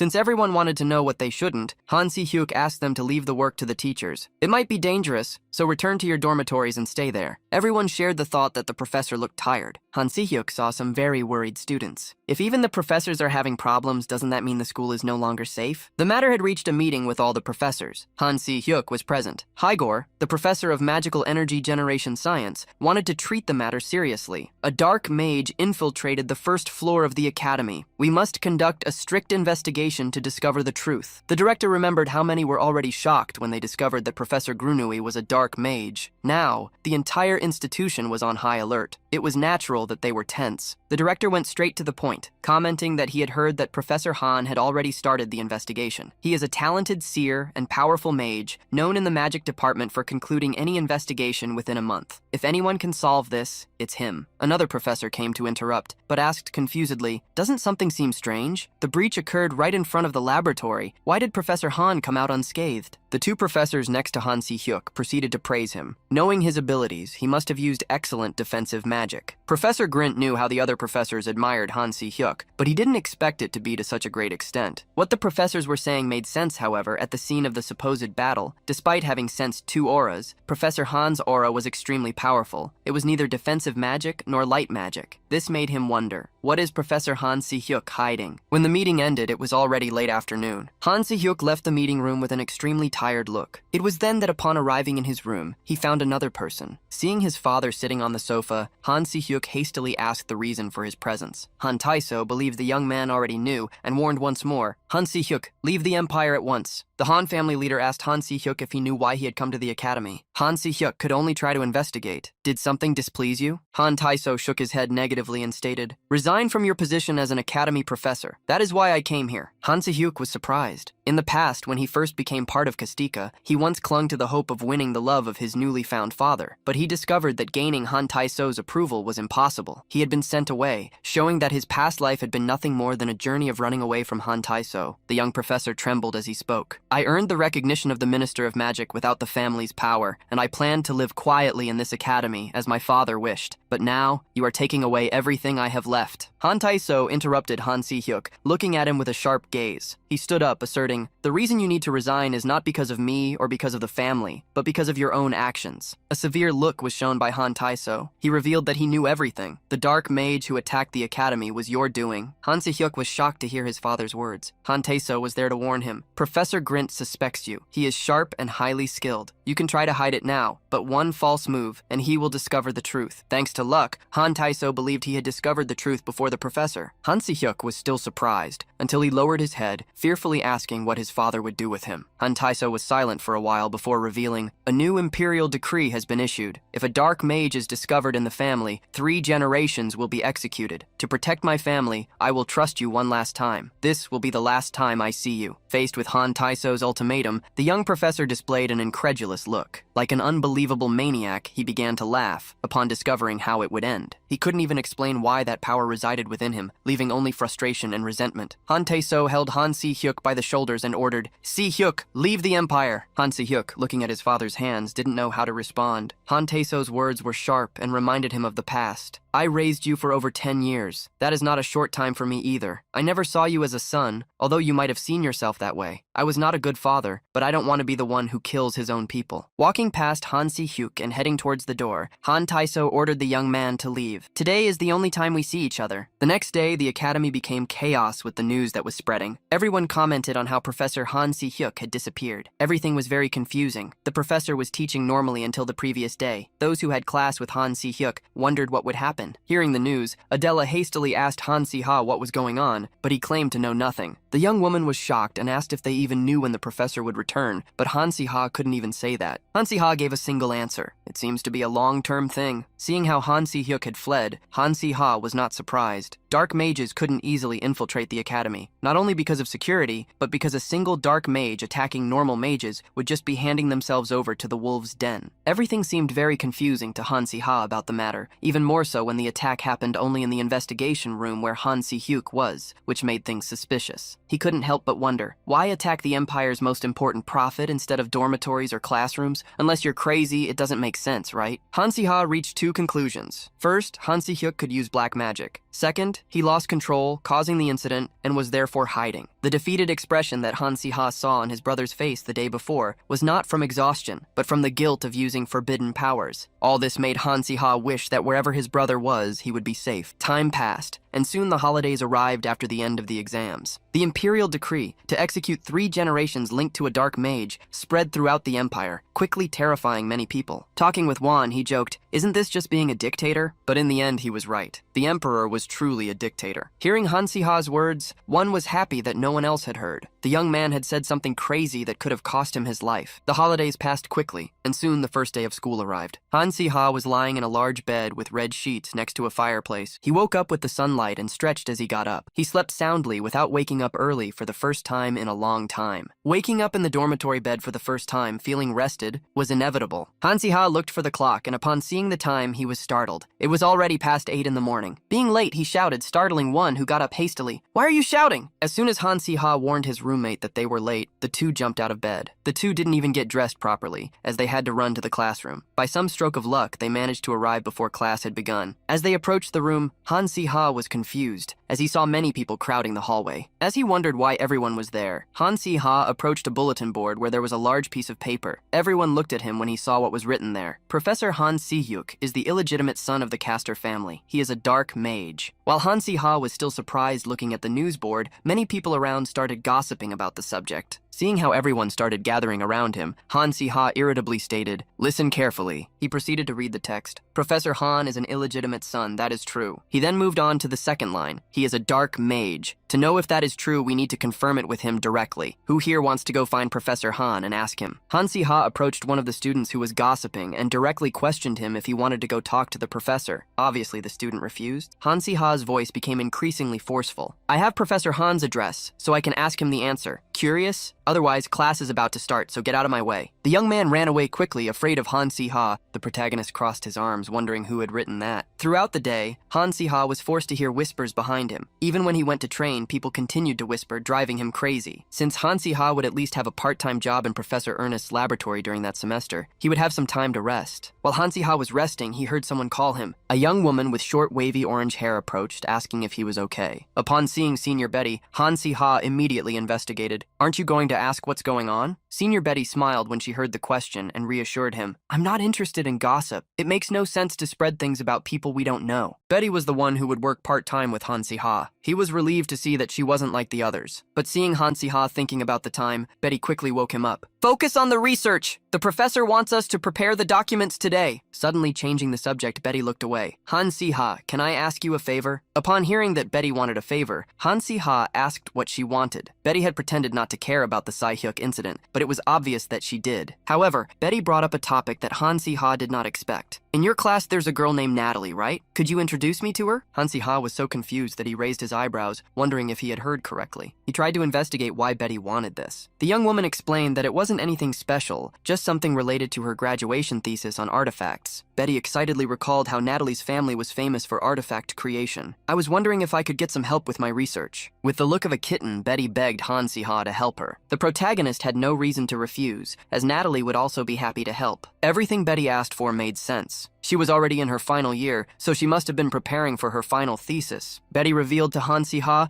that she was researching artifacts that could store external magic. Everyone said it wasn't feasible, but she still wanted to do theoretical analyses on the research. Han Si-ha praised the topic Betty had chosen for her research, which made her so excited that she asked if he would like to read her thesis later. Han Si-ha realized he had made a mistake, but he couldn't refuse. Han Si-ha had promised to read the thesis and introduce Betty to Natalie, but unfortunately the promise could not be kept, as Betty was found lifeless sometime later. What happened to Senior Betty caused a great uproar at Ardell Academy. This was a problem on a completely different level compared to the attack on Professor Han Si-hyuk and his disappearance, or the rumors about a dark mage wandering around. A student lost her life inside the academy. Clearly due to traces of poisoning, the academy was incompetent, unable to discover a suspect, much less capture the culprit. All this combined led to immense outrage from the parents. Many nobles declared that they would withdraw their children from the school and completely stop their studies. And this was no exception exception for Count Han Taiso, Han Si-ha's father, either. The protagonist had already received a letter from his father. The content of the letter was simple. The movements of the dark mages are disturbing. If you wish to return to Kastika territory, say so. I will send a carriage with trusted people. Han Si-ha thanked him for the offer, but simply used the little fire dragon to burn the letter. Leaving the academy in this situation was a foolish choice. The Kastika territory was not safe. Soon, there would not even be a safe place in the Ardal Empire. And so, he issued an alert. All faction members, gather in the workshop basement. It didn't take long for a group of students to gather in the basement where there was only a table, a few chairs, and some barrels. The group came to believe that if dark mages were using poison against students, they must have the courage to appear in broad daylight. It was normal for young people to want to leave the academy. The understanding was mutual. They couldn't leave things as they were, as they didn't know who the next target would be. To prevent something even worse than what happened to Betty from happening again, they should confront the dark mages' actions themselves if necessary. One summarized everyone's words. What we need to do is find out who did this to Senior Betty and hunt down the culprit. According to One's network of connections, he found out that Betty had no enemies. It had been discovered that a potion vial with traces of dark magic was found at the crime scene. If the vial was not left there by coincidence, there must be another reason. Adela tried to imagine a reason to attack Betty, but couldn't. She remembered that the senior was in the magic department, but had no talent for combat. She wouldn't fight the dark mages, as she only focused on her research. It was when thinking about research that Han Si-ha realized something. Could the research she was doing be the reason? Upon hearing Han Si-ha, Adela fully agreed. Li Han remembered that Han Si-ha worked with Betty for Professor Ernest. Did you hear anything about her research topic? She was about to graduate, so she was probably working on a thesis. Han Si-ha remembered completely, and what he said startled Natalie. An artifact that could store external magic. I definitely remember her talking about that. Natalie was scared, as that was a research topic that sounded extremely dangerous. Since they found the crucial point of the incident, Han Si-ha asked Natalie to go with him to the laboratory to look for Betty's research materials. Natalie promptly agreed. Before the school takes them, let's hurry! The duo went directly to the laboratory where Betty worked. They found the drafts of Betty's thesis, the ones she would show Han Si-ha. There, they also found the blueprint for the artifact she was testing. Upon seeing the crystal design, Natalie could say, "This is a dangerous object. That artifact in the blueprint is a necklace that stores magic. It can also attract external magic." This led the duo to a conclusion. The necklace that Betty was trying to create had characteristics extremely similar to the primitive concept of the cube. Even though the item's performance was incomparable to the cube, the dark mages might still want it, as countless cubes had been taken by Han Si-ha and the others. According to the research, the group discovered that the creation of the artifact had been a success. However, they found the necklace neither in the laboratory nor at the crime scene. This meant that someone had stolen it. Han Si-ha immediately told Natalie to reveal what they discovered to the order. Seeing that he would be alone, Natalie was worried, but he reassured her, "I'm going to meet with Professor Grint." The professor did not believe things easily, but he had a keen and insightful perception. He was the only trustworthy person. Going up the stairs, Han Si-ha went to the professor's office. Reading each of the papers, the professor reached a conclusion. This seems to be crucial information. He couldn't help but thank the young man. Han Si-ha hoped that the information they discovered would help in the investigation. Although they were optimistic about catching the culprit for what happened to Betty, with the help of Professor Grint, the case took a completely different turn. Rumors had started to spread through the school. They said that the culprits for what happened to Betty had been the necromancy department. Hearing the rumors, those from the department gritted their teeth for being accused. Even the theology students, who normally ignored others, and the natural sciences students absorbed in their studies, began to avoid the necromancy department after Betty's poisoning. Furious, a young man slammed his fist on the table. "How much more are we going to have to endure this humiliation?" He was a fifth-year necromancy student. "I know we all know that there was a war fought by the dark mages in the necromancy department before, and how the empire was created to purge them. We all know that everyone's perception of those in the department was bad, but the level of humiliation and neglect we are starting to suffer is revolting." The necromancy students accompanying him in the Great Hall shared his fury. He gritted his teeth furiously, tired of everything. "This damned school, why don't we just tear it down?" This time, however, the other students were startled. What are you talking about, Burger?" The senior's words were clear. "I'm talking about dark magic. There are several people who already know how to use it. The magic we learn is just a step away from it. Furthermore, there are countless ways to contact dark mages." The more Senior Burger spoke, the more apprehensive the students became. If the rumors are true, and what happened to Betty was the work of dark mages, then the dark mages in this school might even help us, necromancy students. Burger started to laugh, blaming himself for not having thought of it before. He looked at the others and ordered, "Hey, gather everyone, I have a great idea." In a luxurious office room, a blonde woman was analyzing some documents. The office door was opened and two people entered the room. Dressed in an elegant suit, Han Tae-so asked, "You called for me?" Beside him was a man with blonde hair and a worried expression. Seeing that both had arrived, she told them to sit down. The man beside Han Taeso wondered internally while sweating, why did Her Majesty ask to see Count Han Taeso and me? The Empress was direct. Count, your son is at the academy, right? Han Taeso confirmed, and the Empress revealed, my son is there too. She continued with a serious look. The academy, the Empire's top-tier educational institution. That's what I believed until now. You heard about the recent incident, didn't you? We can't send our children to the academy in this situation, can we? Han Taeso could do nothing but agree, although he didn't know what she meant. She might be worried. There were no guarantees that the next prince would not be attacked as well. The Empress then said something that surprised them. My son Marcel will be withdrawing from the academy starting today. The Empress's son was startled to hear her. However, her words were firm. It is for your protection. Stay here until the case is resolved. With so many documents in front of her, the Empress revealed, you may not return until graduation, but we can educate you in the palace, so there is nothing to worry about. Marcel tried to argue against his mother's words, but she didn't let him speak. This is an imperial order. As Marcel bowed, frustrated, the Empress began to speak to the Count. From the attack on the investigation room to the poisoning of the student, the academy has been quite chaotic lately. What do you think is the cause of this? Taeso quickly replied, a bastard rat is undoubtedly hiding in the academy. The Empress agreed. There was no doubt he was right. I agree, but did you know that Han Si-hyuk's name appeared as a suspect in the attack on the investigation room? Oddly enough, he resigned and disappeared shortly before the situation worsened. It makes me wonder if it is a coincidence or something more. The Empress stared at Han Taeso darkly, questioning him. You are not hiding him, are you? She was direct, asking if he knew where Han Si-hyuk was. The Count denied it, stating that they had cut ties years ago. Your Majesty, that son was never mine to begin with. Han Taeso tried to be careful with every word he used. If the Empress suspected Han Si-hyuk, then Kastika could become fully responsible. There was only one thing he could do. Your Majesty, if I knew where he was, I would take care of him personally. You know what kind of man I am. Feigning calm, Han Taeso hoped the young man was safe wherever he was. With this hope, he stated, I am a noble founder of this empire, your trusted subject and head of the Kastika house. The Empress accepted Han Taeso's words and gave him a response. I plan to abolish the necromancy department. Han Taeso was shocked by the decision and tried to convince her otherwise, reminding her that there would be a significant backlash. The Empress knew that was the only place where the young people thought they belonged, but she warned, you know how I act, Count. If I can't find the rat hiding in the walls, then I will burn the whole house. If they resist, eliminate them all. Han Taeso was surprised by the order and asked cautiously, you mean the students? The Empress didn't need to give an answer. She was about to do something even worse than what happened to Karablam, and yet she maintained a smile on her face. That night, a young man was running in the dark corridors of the academy. He was certain that something was wrong. With so many insane things, with so many people going crazy, he knew something terrible was going to happen. The young man hastily knocked on Han Si-ha's door. Let me in, please! Han Si-ha, open the door! The protagonist opened the door after waking up, and still sleepy, he heard Fabian. What are you doing here? Fabian was desperate. He was crying as he pleaded, please, I'm begging you, let me stay in your room just for a while. Seeing the young man from the necromancy group so afraid, confused Han Si-ha. As soon as Fabian entered the room, he told Han Si-ha the whole story. The protagonist asked, however, to be sure, you're saying something happened and you need temporary protection? But that temporary is a whole week? Han Si-ha didn't understand what kind of nonsense this was. Leave right now. Fabian interrupted Han Si-ha, claiming he had much more to say. I think the necromancy guys are going to do something big. Believe me, I barely escaped them. They were talking about even taking people from the royal family. Unlike Marcel, I can't count on the Empress's protection. Fabian's words about the royalty caught Han Si-ha's attention. In the original story, nothing had happened to Betty, but this event definitely happened. Episode 8, the Necromancy Department Riot. The necromancy students always cause problems, but they were overshadowed by the magic department, until they basically started a rebellion that affected Ardell. Before the elite mage force sent by the team leader arrived, there were some casualties. Han Si-ha wanted to avoid this and immediately asked where the students were. Fabian revealed that everyone was gathered in the conference room on the second floor. Han Si-ha imagined the mess that was being prepared. In the original story, the barricades during the riot also happened in the conference room on the second floor, so the episode was about to happen. The protagonist figured the leader must be Berger. In the original story, Berger had a certain shred of reason, at least until he became the host for the Dark Mages, and completely lost himself. Han Si-ha made his decision. I'm going to meet them. Fabian was shocked and worried about Han Si-ha's decision. Are you crazy? Annoyed, Han Si-ha stated that he would go alone. You scared cat. Did I ask you to come with me? Stay here. I'll go alone and be back soon. Before Han Si-ha left, however, the whole floor began to shake. He couldn't believe the riot had already started. A large explosion had occurred, engulfing the entire floor. floor. Fire had spread. People were running down the corridor shouting, "Evacuate!" Seeing that scene, Han Si-ha vividly remembered what he had read. That was the first scene of the 8th episode. After repeated explosions, the situation became even more serious. A barrier was created, preventing everyone from escaping. The barrier magic was too refined, besides being too powerful to belong to the students. It was possible that they had joined the infiltrated dark mages. The professors rushed to create barriers for buildings A and B. The director quickly told them to announce that students should not leave their dormitories. Immediately convene the board and find a solution. The professors directly asked the necromancy professor if he could dissipate the magic circle. Looking through his notes, the necromancy professor discovered that the dark magic was of an explosive type, and among them, it was one of the most powerful. Furthermore, this is a spell that is not possible to disarm. Everyone was shocked by the necromancy professor's words, who revealed, in addition, it is a magic that cannot be countered by common magic. There was only one thing they could do: enter the magic barrier and eliminate the caster of it. Faced with the information from the 8th episode, Han Si-ha did not see a mission. Instead, there was a question mark symbol. It had been some time since he faced a problematic episode. From where he was, he could see the barrier around the main building. The professors had placed a protective barrier in case of new explosions. They called it protection, however. It seemed more like they were trapping the students. There was no food supply, and Han Si-ha had already heard that the stock in the cafeteria on the first floor was almost running out. Some young people were already trying to escape, saying they would try something. While thinking about all the problems, Han Si-ha found one who had new news. "Han Si-ha, did you hear? Creek disappeared." The protagonist asked how that happened. One revealed he was making a fuss about going to the warehouse, so the necromancy young people found him and took him. One was already tired. The professors kept telling them to stay quiet, but he didn't know if things would get better that way. "I heard some things. The necromancy guys are now saying that if their demands are not met, they will occupy not only building C, but also building B." Han Si-ha was worried about the theology people, as their dormitory was in building C, which the necromancy people took, as well as the theology girls' dormitory. Hearing about the matter, one commented that the theology department professors were already furious. Chaos was ensuing. Han Si-ha was especially worried about Yoon Ha-ul. She's not the type to recklessly provoke the necromancy students and attract danger to herself, but she could be caught in an explosion, or be cursed, or the necromancy students could lose control and blow up the dormitory. Seeing how worried Han Si-ha was to the point of creating dreadful theories, one tried to reassure him. She's not the type who would be defeated. If something happens, she's the one who would hit others. Han Si-ha had a completely opposite view of Yoon Ha-ul. She's so pure. One couldn't understand how Han Si-ha had such a distorted view. If someone insults her, she'll grab a book from the bookstore, which is always there, and attack with the corners of it. Han Si-ha was shocked. Yoon Ha-ul had always been so sweet to him. She had never done anything like that. One couldn't believe that Yoon Ha-ul acted tough only with him, and pretended to be weak with Han Si-ha. While they were talking, someone started knocking on the door hastily. Upon opening the door, they met Creek, becoming confused. "Weren't you captured?" First Fabian had caused problems in his room. Now Creek appeared. Han Si-ha was direct, and questioned what he wanted to do. "Just say it and leave." Creek, after hesitating a bit, stated that the prince was looking for Han Si-ha to talk about something urgent. The protagonist replied without much interest, worrying Creek. "Is that how you react? It sounded like something really important. Han Si-ha, shouldn't you go if the prince is calling for you?" Han Si-ha was already getting annoyed. "Hey, royalty or prince, they are the same to me. If he wants to see me, he's the one who has to come to me." Creek immediately began to stammer. "It's just that he said he had something to tell you without people around." The protagonist, however, could already see through Creek that he was trying to lure him outside the barrier. The protagonist sighed and asked where the prince was. Creek was startled by Han Si-ha's question and didn't know how to answer. Seeing the reaction, Han Si-ha told him to calm down. "You are the one who came here, so why are you surprised that I accepted? Surprised that I figured out your plan and asked for the location?" Han Si-ha knew that if the plan was just to cause trouble, they would have gone to the professor first, not to him. There must be another reason for trying to take him. Although it would take time, Han Si-ha knew that the episode would end with an overwhelming defeat of the necromancy students. According to the original story, a dark mage inside the academy contacted the necromancy students and taught them powerful dark magic, just as they wanted. This way, even some students with low mana managed to take over the entire building C. However, the powerful magic given to them fed on the caster as a host and was short-lived. And if the host is completely consumed by the energy, he loses all control. So, if Han Si-ha solved the problem through dialogue before the caster went crazy and prevented more casualties, that would be the best outcome. Han Si-ha told Creek to be honest. "They sent you to take me, didn't they? So you at least talked to them. Are those necromancy brats still capable of conversation?" Creek, however, claimed that they wouldn't listen to anything. Han Si-ha himself knew that Creek didn't listen either. He clenched his fist, annoyed, stating, "I asked if conversation was possible." Creek stammered to answer, "Of course, necromancy students are people too? The protagonist sighed, believing that Creek wasn't even human, since he didn't usually listen. Creek felt that Han Si-ha wanted to fight, but the protagonist quickly made him stop talking. Pushing Creek, the protagonist told him to lead the way. Looking quickly at Won, the protagonist stated that he would go alone, and asked him not to follow him. Won was shocked to see him going alone, worried. Han Si-ha nodded, and only asked him to tell the professors if he didn't return. Han Si-ha was worried about Yoon Ha-yul, but unfortunately, his cursed instinct was always wrong in times of crisis. Yoon Ha-yul was holding her kitten with a smile on her face next to two members of the necromancy department. With a serious look, she stated, "The reason I'm stuck here is because I was trapped in my dormitory, trying to interpret the will of the stars. And guess what? My reading said that nothing would happen to me, even if I got caught. Joey and I were so hungry that we were almost collapsing, so I trusted my lucky reading and came." Holding her kitten, Yoon Ha-yul showed how fine she was. "See, my prophecies are always right." Be it Han Si-ha or the necromancy young man, both were shocked. The necromancy young man cleared his throat, commenting, "It seems like Creek brought the right person." He approached Han Si-ha, questioning if he was Han Si-ha of the Kastika family. Since Han Si-ha couldn't avoid that, he wanted to at least take advantage of it. He wanted to find Burger and Yoon Ha-yul anyway, so he was killing two birds with one stone. Confirming his identity, Han Si-ha asked why they had called him. Burger was direct in his request. "Since you are from a well-known noble family, you must have connections with the royal family. I want to meet with the prince. The empress herself might come if he calls her." Burger stated that they had something important to say. "Our demands are the same as from the beginning." The necromancy department wanted to clarify the incident behind Betty's poisoning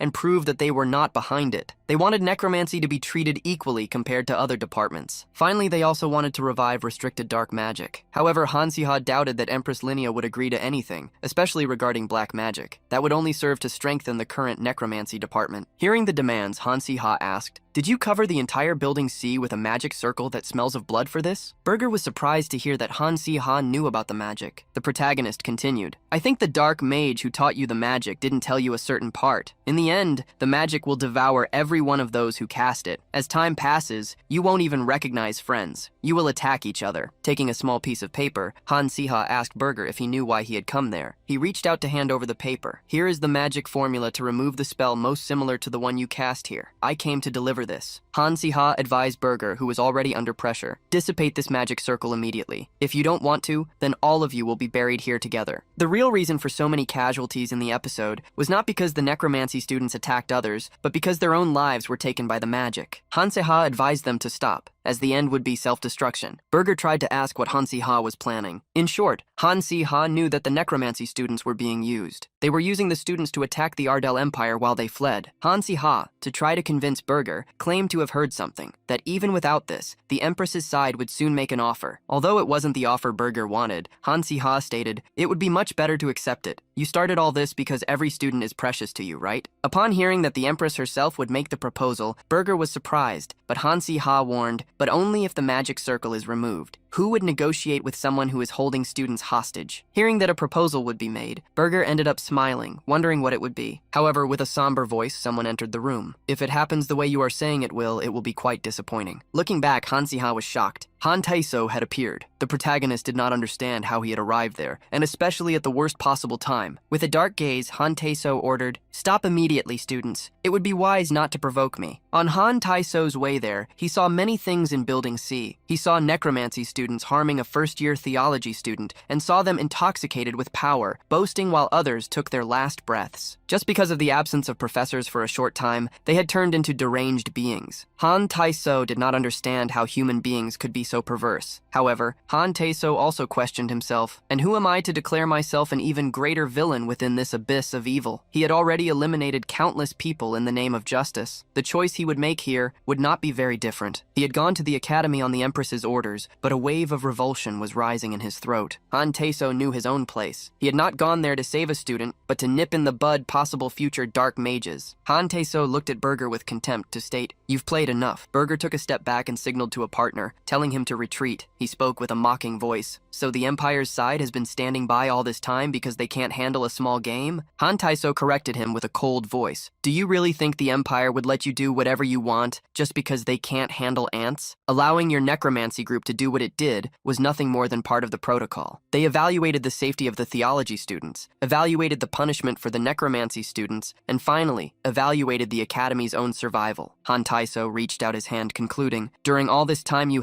should have stopped. but it's too late. Han Taiso moved to attack Burger, but at the last second the young man smiled. A large explosion occurred between the two, forcing Han Taiso to retreat. A dark energy emerged from behind the explosion, engulfing Burger. When the smoke slightly dissipated, it was possible to see that Burger's eyes had turned reddish, and the veins all over his body had swelled. Han Taiso managed to help Yoon Ha-yul retreat, while seeing the change happening in Burger's body. Han Si-ha was shocked to see those colors. At that moment, Han Taiso hastily shouted, "Han Si-ha, get out of here immediately!" Han Si-ha knew that this was undoubtedly the rampage phenomenon. That bastard Burger had activated the magic circle the moment his life was in danger. Now, in the rampage state, he had grown, becoming twice the size of a human. The mana density was much thicker than before. Even the air was filled with malicious aura. Between the rampage state, delivering power to Burger, and the necromancy students, stood Han Taiso. The protagonist wondered if it would be okay to let him fight. Suddenly, Han Taiso himself woke Han Si-ha from his thoughts. "Why are you hesitating? You're not worried about me, are you? Take the other students out of here and retreat." Han Si-ha was surprised, but nodded, accepting his father's orders. Han Si-ha quickly fled, taking Yoon Ha-yul and Creek with him. Upon reaching Dormitory A, they arrived at a safe area. The protagonist warned Yoon Ha-yul that from there were barriers created by the professors, so she would be safe. He pointed the way to Adela's room, asking them to share the room for now. Stating that he shared the room with Won, he asked Yoon Ha-ul to say if she needed anything. Han Si-ha had made a decision to return to Building C. Yoon Ha-ul fearfully asked him not to go, as Han Tae-so would resolve everything. Han Si-ha asked if she was sure, and as a seer, Yoon Ha-ul nodded. Still, Yoon Ha-yul's gaze seemed uncomfortable. She didn't seem worried about the count either. It was then that he realized something was wrong. Yoon Ha-yul confirmed, "It's a prophecy. The count will be safe, but it won't be good at all if you go there. I'd prefer if you didn't see all that with your own eyes." It had only been 3 hours since the count was sent by the Empress. Arriving there, destroying the necromancer's magic circle, and clearing the building, he did everything at the same time. When the barrier fell, those who were waiting in Adela's room could finally see the horror outside. Some students left first, but no one was happy to see the external area. In addition to some necromancy students who were not involved in the creation of the magic circle, a large number of students perished. Faced with all that, Adela still didn't understand something. Han Si-ha, you said in the room that this incident was started by the necromancy young people, but those who made the circle that led them to self-destruction were the dark mages. Adela wanted to understand why they did this. It was very strange, as it had been a loss for them. In the long run, it's like letting the necromancy student, who could have become their pawn, self-destruct. Han Si-ha acknowledged that Adela was right. Of course, the entity Abaddon was chaos and evil incarnate, but as a mentor, while he looked for fun, he wasn't stupid. Abaddon would never do something that brought him great losses. Something seemed strange. It was then that he thought of something, and ran to ask Li Han, "Those cubes we moved to the new warehouse last time, when was the last time we checked them?" Remembering this, Li Han revealed that since they couldn't leave the dormitories, he couldn't check them. The group had hidden cubes in different locations from Li Han's warehouse just to avoid theft. It was then that, upon arriving where they had stored them and not finding them, they fell into the enemy's trap. It was too late. The protagonist remembered the original story. The episode following the necromancy riot was quite significant, the cube retrieval episode. Li Han, after having the cube stolen by the dark mages, faced problems trying to recover it. He rushed to the warehouse, but upon opening the door, he found the safe already open. As expected, the cube had been taken. To prevent the cubes from being stolen all at once, Han Si-ha had hidden them in different locations. However, a message soon arrived from Li Han. "I went to another location, and it was also attacked here." Han Si-ha believed that the dark mages had tracked the faint energy that the cube emitted. With his feet tied up because of the riot, Han Si-ha believed the mages managed to take advantage of the time when they couldn't respond. Li Han, on the other side, asked which cubes had been taken, and Han Si-ha revealed both the emotion cube and the sense cube. He greatly blamed himself for forgetting the most important thing at the most critical moment. Han Si-ha quickly asked Li Han to notify the other group members, especially Seymour and Natalie. Han Si-ha bit his lips irritably. It was realistically impossible to go looking for the cube at that moment. The cube should be stored where the heart of the machine should be, but they didn't know the exact location of that yet. Furthermore, facing the final boss, Abaddon at the level they were at, was practically asking to lose. Basil was also still in the middle of his growth phase and could not help. However, it was at this moment that Han Si-ha remembered something he had forgotten. If they weren't going to find the cube, there was something they could do. Somberly, he stated, "If something we barely managed to get was taken from us again, wouldn't that be a horrible feeling?" Li Han, upon hearing the question, was confused. Monsters linked to a tamer are summoned at the tamer's call. Even Basil was summoned in the Forest of Ghosts, in the unconscious space known as the Empty Room, due to Han Si-ha's feeling of anxiety. The protagonist believed that if he used the so-called tamer summoning ability, even if they couldn't recover the emotion cube, the sensory cube, consciousness, which they had tamed beforehand, might be recovered. From a magic circle on the ceiling of a room, a red cube emerged. It fell directly into the hands of Han Si-ha, who was already waiting for it. In front of him, Adela was shocked. Are you saying that this inanimate object tamed by you responded to your summoning call? Han Si-ha smiled provocatively. Don't you believe it, even seeing it with your own eyes? Sitting on the bed, Han Si-ha could relax, relieved to have recovered at least one of the cubes. He could feel the magical energy, so that was definitely the cube. It must have been summoned directly from Abaddon's office. Han Si-ha could already imagine. The mages had put on a big show to steal the cubes, but in the blink of an eye, one of the cubes was back in his hand. He could imagine how annoyed Abaddon must be. No one would imagine that a cube could be tamed.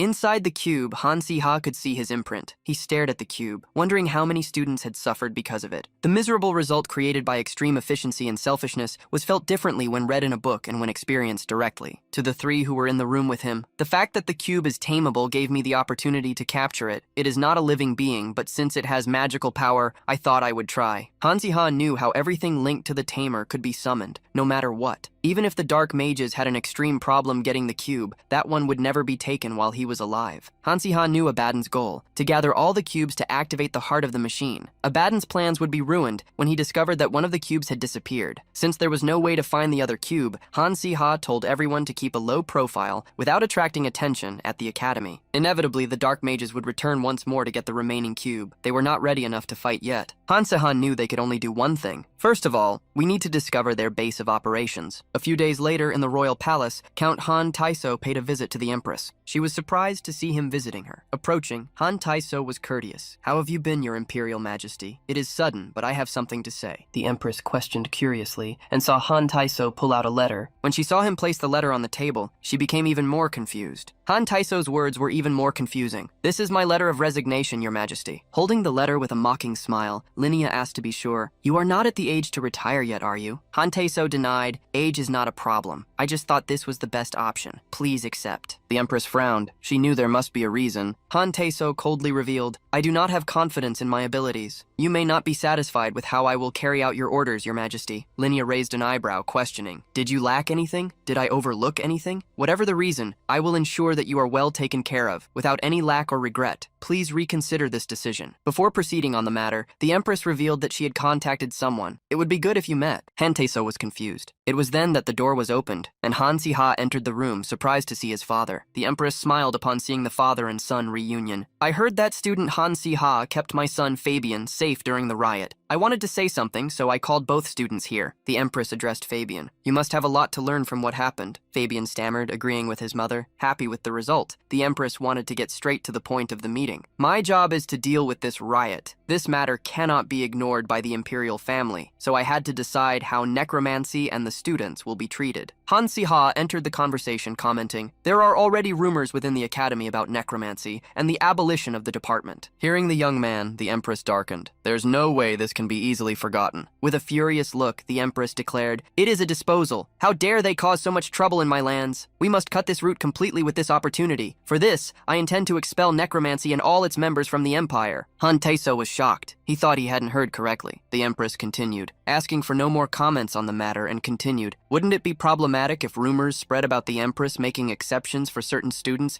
just because they have royal blood?" Han Si-ha immediately understood what was happening. The Empress looked towards her son and declared, "Fabian, I plan to use you as an example." Upon hearing his mother's words, Fabian was shocked. He trembled, stammering, "But I couldn't live anywhere other than Ardell. Please have mercy and let me stay." Hearing him, the Empress declared, "If you want help, you should ask the person who saved your life." The Empress addressed Han Si-ha, questioning him, "Do you have any objection against my will?" The protagonist felt a great sense of disgust and displeasure. He knew perfectly well that Fabian was innocent, but the fact that Empress Linnea was using him as a scapegoat was an indescribable feeling. The same thing had happened with Catablam, and the riot was no different. Countless people perished because of the actions of the dark mages, but now it was becoming questionable whether the blame fell exclusively on them. Unexpectedly, Han Si-ha smiled. "Ha ha ha, pathetic." The young man's cynical comment surprised the Empress. Han Si-ha's words did not stop. "If this is the level of nonsense, it's amazing the Empire hasn't collapsed yet." Before they accused him of going crazy, he exclaimed, "The Empire is the crazy one." Han Si-ha pointed at Fabian. "That guy isn't even royalty, so he's no longer useful. Now you're simply getting rid of him, are you? Is it for national interest? If an empire survives with such ridiculous rules, it should have collapsed a long time ago." Han Taiso quickly tried to stop Han Si-ha from continuing his complaints, but the protagonist did not back down. "Am I wrong by any chance? You also know I'm right, don't you, Your Majesty?" When questioned back, Linnea overflowed with fury. So you, someone whose blood has never spilled, want to try to teach me what is right? Are you really trying to teach me how to govern this empire? Han Si-ha realized at that moment that he was carried away by his sense of justice and ended up talking too much. Everything he had said was true, however. He was the one guarding the cube that the Dark Mages wanted, and he was the heir to Castica. Internally, he was immensely worried. She wouldn't expel me from the empire for a single wrong word, would she? The Empress stood up and commented, "It seems I've lived long enough to hear all sorts of things." Han Taiso quickly bowed, trying to apologize for Han Si-ha. The Empress merely declared, "Since he is your son, I will leave the punishment for you to enforce." Internally, Han Si-ha begged his father to go easy on him. The Empress asked how Han Taiso would handle the punishment, and he stated, "His declarations just now were so outrageous that they could hardly be repeated. They amount to treason, punishable by life." Han Si-ha was shocked, but he heard his father continue, "Since he is young and he is my son, I beg for leniency. Please allow me to give him a light punishment." Han Taiso held his son by the shoulders and declared, "We will put him in prison."